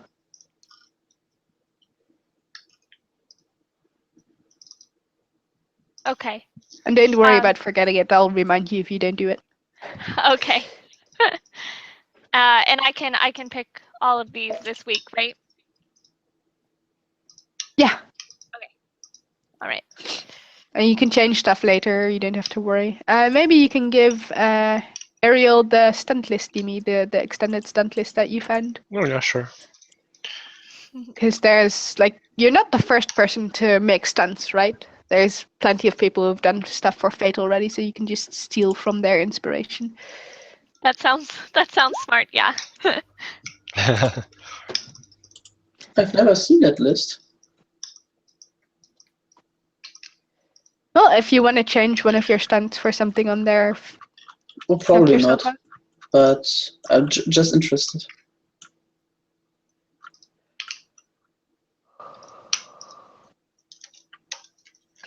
I think we're done then. Cool stuff. Thank you so much for running, DB. Thanks so much for letting me. Now you guys should extort him for all the secrets that I've told him. I'm totally going to change everything, and then he doesn't know the story anymore. And he's like, "Oh, we can go there. This is a good location. There's like a giant sea monster, and it's gonna eat you." I'll just do everything contrary to what M says now, so we go the right way. Well, to be fair, I actually closed all the the NPC and places in everything you had, so I don't see them. I only opened those that I'm using, so I don't really know anything other than the people on the temple, which most of the people already know as well. Yep. And yeah. Cool stuff. And I guess the location of the whatever. Never mind. The location of the whatever. Thanks for letting me play with you guys. That was fun. You guys are cool. Well, thanks you too. Oh. You're cool too, and thank you for playing with us. Yeah, of course. Brad, you're muted. Sorry. Did we want to go over the new entries to the scholarly articles real quick, or? Sure. For those that have made them, yeah. Go ahead and like describe your entries and argue with each other if you've made footnotes to each other's entries or not. Alrighty. Sure. Well, I have made 3, I think. Ooh. 2 of them were already referenced, and 1 of them I made up. So the Akira Island, it's the only known place in the world where the curious Redwings live. It's rumored that Captain Redwing's name came from those creatures. They look like normal, crabs, walking around, eating and doing whatever crabs do. But they have small red wings, which they use to scare off potential predators.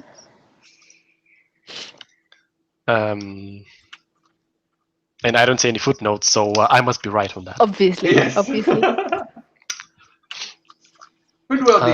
However, Barnacle Beach, where I guess it was last week, you mentioned that it was an unmapped small island between Isla de Seda and Isla Los Lagos, used for pirates to evade the Navy and stash treasure. And that it's said that the pirate queen Sybil cast spells she invented herself in order to achieve that.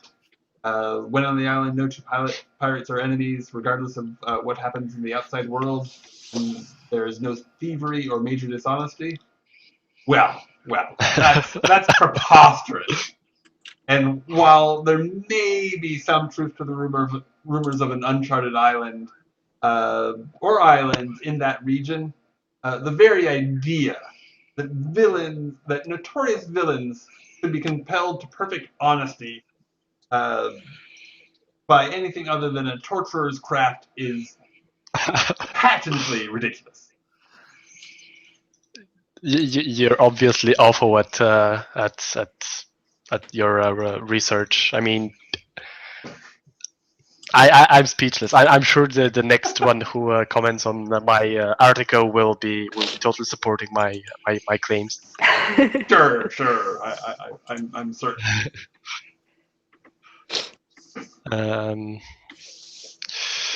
I think I found about cold dragons though is that if you find red dragons terrifying, pray to whatever you believe in that you never meet a cold dragon. They indeed are red. They were red dragons who have lost their fire, you could say. but the insanity in their head makes them more dangerous than anything else. They usually find a cave where they, spend eternity in. But sometimes they wake up, and what comes after is you can see the aftermath of it at the Isla del Fuego, And or the Fire Island. And once again, if I'm not mistaken. You may be entirely factual on that one, since no one has disagreed. Not yet. Not yet. I mean, yes. Let me see. So I had an entry on General Jacqueline, okay, who is a key figure in political circles for over 4 decades. The general is often credited with having kept the government solvent in feared military power throughout the current era.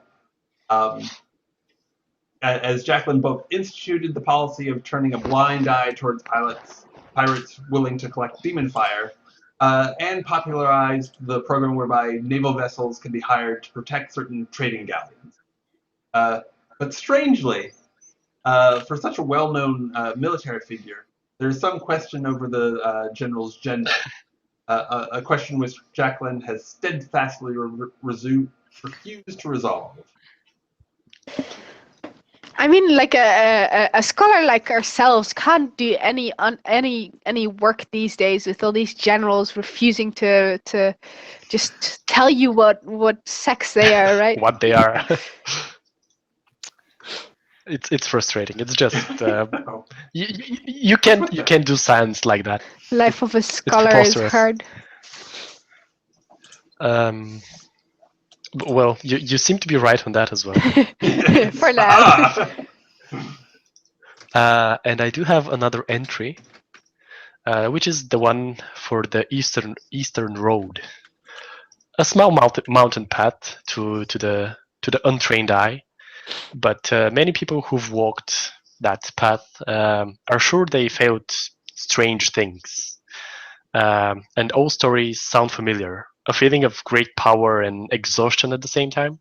Common comparison is that's obviously a quote by someone who lived that, who went through it.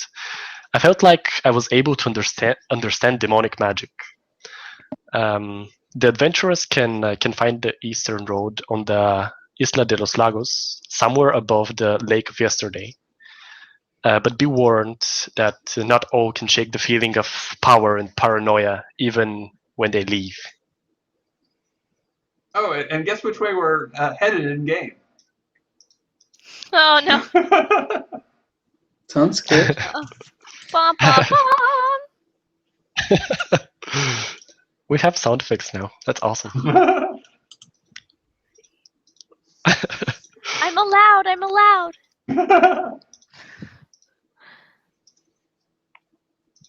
All right. But yeah, I haven't done any more research since last week, so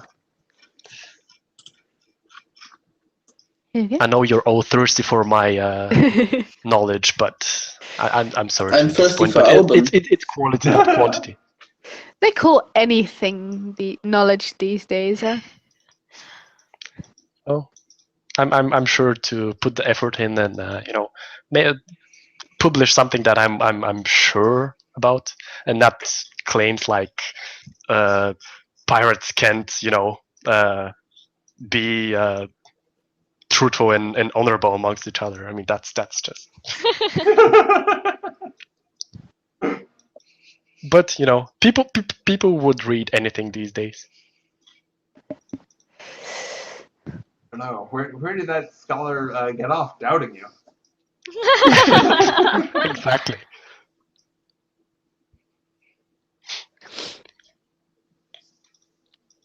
I think that's the end of the session, probably. Yeah. So thanks again, everybody. It was a blast. And everyone in chat, thank you so much for checking out the broadcast. I really appreciate it. If you aren't already following and enjoyed it, please do hit follow so that you can get updates when I go live. Let me see. Where can people find you to check out your channel, Ariel? Oh, I'm on Twitch, Instagram, Facebook, Pinterest, not Tumblr, pretty much anything under Chaotic Good Life.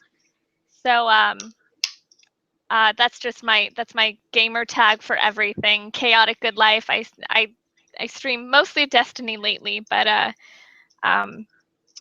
definitely want to start playing more RPG games, and I'm really glad to. Oh yeah, that's the correct one. But I'm really glad to be able to do this online. It's really fun. And does anybody else have want to like give out contact information where people can like ask about the game or whatnot? I'm not that well. I don't have that much possibilities to contact me outside of Skype, so maybe League of Legends, but I don't think that people. Yeah, I'm just platinum. I can't help people getting better. I'm just a noob. So yeah, I'm not interesting anyway. So. Oh, okay. Well, you can always find us here on Wednesdays. What? That's not positive thinking. You're wonderful. You're super great, and they need you. At some point, maybe.